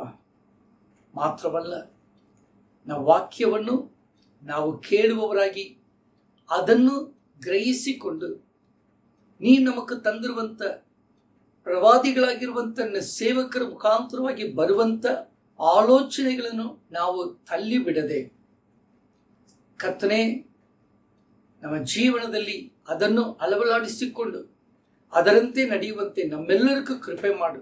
ಅದರ ನಿಮಿತ್ತ ನಿನ್ನ ಕೋಪವು ಕರ್ತನೇ ನಮ್ಮ ಮೇಲೆ ಬರುವುದಿಲ್ಲ ಎಂದು ಮಾತು ಕೊಟ್ಟಿದ್ದೀವಿ.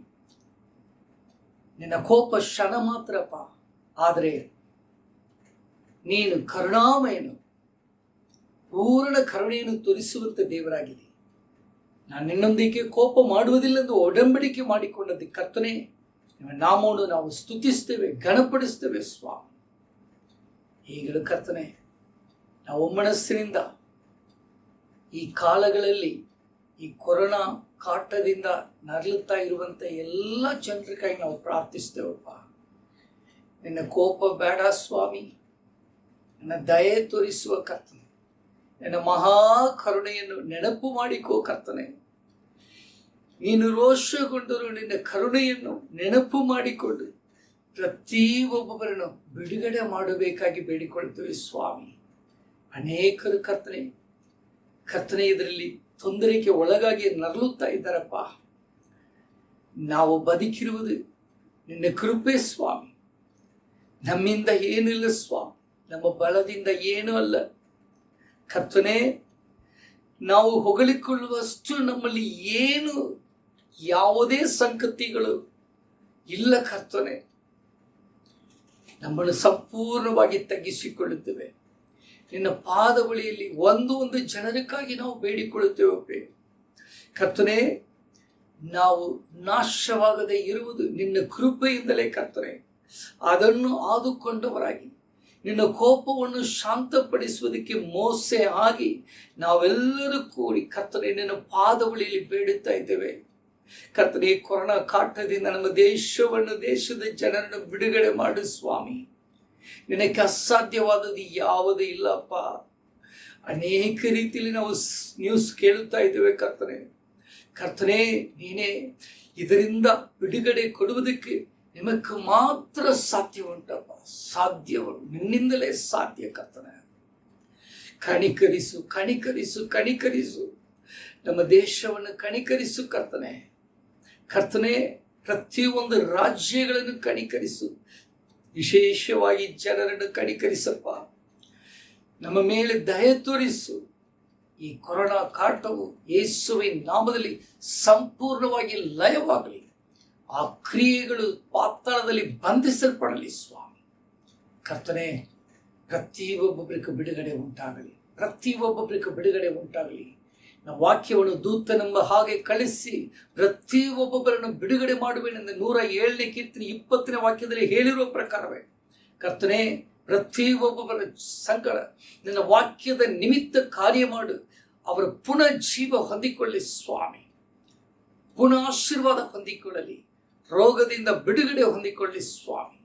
ದವಾಖಾನೆಗಳಲ್ಲಿ ಇರುವವರು, ಮನೆಗಳಲ್ಲಿ ಇರುವವರು ಎಲ್ಲರ ಮೇಲೆ ಈಗ ನಿನ್ನ ಅದ್ಭುತ ಹಸ್ತ ಇಳಿದು ಬರಲಿ ಸ್ವಾಮಿ.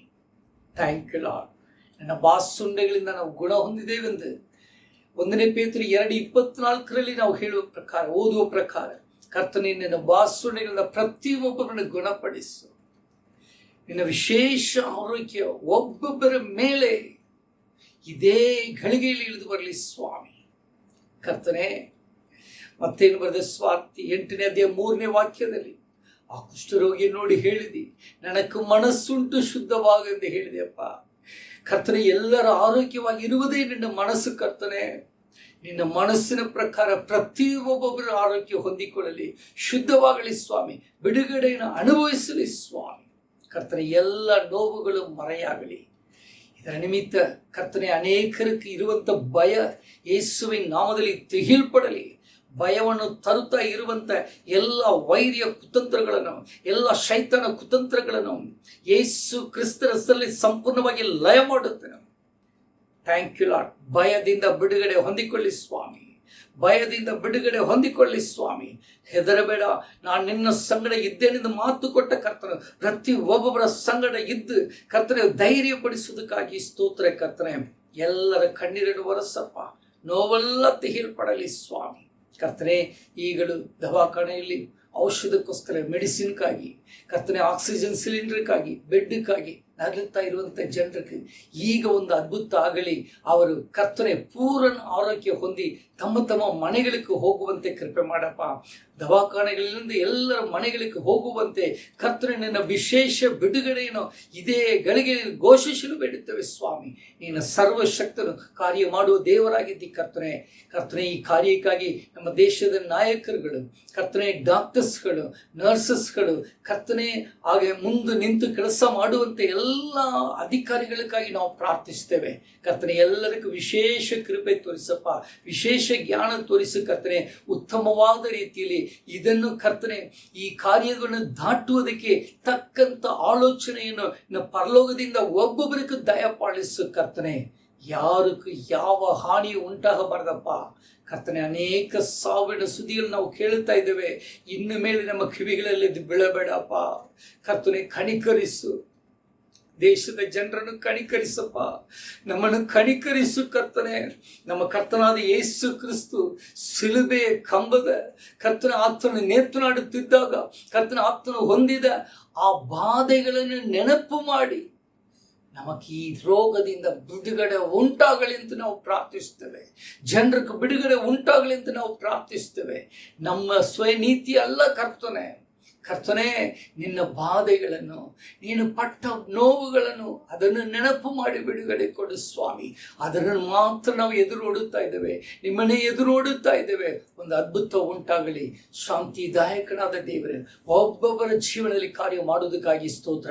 ರೋಮಪುರದ ಬರೆದ ಪತ್ರಿಕೆ 16ನೇ ಅಧ್ಯಾಯ 20ನೇ ವಾಕ್ಯದ ಪ್ರಕಾರ ಶಾಂತಿದಾಯಕನಾದ ದೇವರು ತಾನೇ ಶೀಘ್ರ ಈ ಶೈತಾನನು ನಿಮ್ಮ ಕಾಲ್ ತಲೆಗೆ ಹಾಕಿ ತುಳಿದು ಬಿಡುವನ್ನದ ಮಾತಿನ ಪ್ರಕಾರ ಕರ್ತನೆ, ಈ ಹೋರಾಡುವಂತ ಎಲ್ಲ ಶೈತಾನ ಕುತಂತ್ರಗಳು ಯೇಸುವಿನ ನಾಮದಲ್ಲಿ, ಯೇಸು ಕ್ರಿಸ್ತನ ಹೆಸರಿನಲ್ಲಿ ಪ್ರತಿ ಒಬ್ಬೊಬ್ಬರ ಕಾಲ್ ತಲೆಗೆ ಹಾಕಿ ತುಳಿಯಲ್ಪಡಲಿ ಸ್ವಾಮಿ. ಬಿಡುಗಡೆ ಹೊಂದಿಕೊಳ್ಳಿ ಸ್ವಾಮಿ. ಸಮಾಧಾನವನ್ನು ಅನುಭವಿಸಲಿ. ಹಾಗೆ ಕಾರ್ಯ ಮಾಡುವುದಕ್ಕಾಗಿ ಸ್ತೋತ್ರ. ಈ ವಾರವೆಲ್ಲ ಪ್ರತಿಯೊಬ್ಬೊಬ್ಬರು ಆರೋಗ್ಯವನ್ನು ಪಡೆದುಕೊಂಡಿದ್ದೇವೆ. ಯೇಸು ಕ್ರಿಸ್ತ ನನಗೆ ಆರೋಗ್ಯವನ್ನು ಕೊಟ್ಟಿದ್ದರಂತೆ ಕರ್ತನೆ ಒಬ್ಬೊಬ್ಬರು ಸಾಕ್ಷಿ ಹೇಳುವಂತೆ, ಕರ್ತನು ಕೋಪವನ್ನು ಬಿಟ್ಟು ನಮ್ಮ ಮೇಲೆ ದಯ ತೋರಿಸಿದನೆಂತ ಸಾಕ್ಷಿ ಹೇಳುವಾಗೆ ಕರ್ತನೆ ನೀನು ಮಹತ್ ಕಾರ್ಯ ಮಾಡುವುದಕ್ಕಾಗಿ ಸ್ತೋತ್ರ. ಎಲ್ಲ ಮಹಿಮೆ ನಿಮಗೆ ಸಲ್ಲಿಸ್ತೇವೆ. ಪ್ರಾರ್ಥನೆಯನ್ನು ಲಾಲಿಸಿದಿ ಸ್ತೋತ್ರ. ಸ್ತುತಿ ಘನ ಮಾನ ಮಹಿಮೆ ಎಲ್ಲ ನಿಮಗೆ ಸಮರ್ಪಿಸ್ತಾ, ರಕ್ಷಕನು, ಒಡೆಯನು, ವಿಮೋಚಕನು, ಆಶೀರ್ವಾದ ಕರ್ತನಾದ ಯೇಸು ಕ್ರಿಸ್ತನ ಪಾದಗಳನ್ನು ಮುದ್ದಿಟ್ಟು ಬೇಡಿ ಹೊಂದಿದ್ದೇವೆ ತಂದೆಯೇ, ಆಮೇನ್. ನಮ್ಮ ಕರ್ತನಾದ ಯೇಸು ಕ್ರಿಸ್ತನ ಕೃಪೆಯು, ತಂದೆಯಾದ ದೇವರ ಪ್ರೀತಿ, ಪರಿಶುದ್ಧಾತ್ಮನ ಅನ್ಯೋನ್ಯವು, ತ್ರಿದೇವರ ಆಶೀರ್ವಾದವು, ಸಂತೋಷವು, ಸಮಾಧಾನವು, ಆರೋಗ್ಯ, ಜೀವಿತವು, ವಾಗ್ದಾನದ ಆಶೀರ್ವಾದಗಳು, ಪ್ರಾರ್ಥನೆಯಲ್ಲಿ ಬೇಡಿಕೊಂಡ ಎಲ್ಲ ಆಶೀರ್ವಾದಗಳು ನಮ್ಮೆಲ್ಲರೊಂದಿಗೆ, ಪ್ರಾರ್ಥನೆಯಲ್ಲಿ ಬೇಡಿಕೊಂಡ ಎಲ್ಲ ಜನರೊಂದಿಗೆ ಸದಾಕಾಲ ನೆಲೆಯಾಗಿರಲಿ. ಆಮೇನ್, ಆಮೇನ್. God bless you.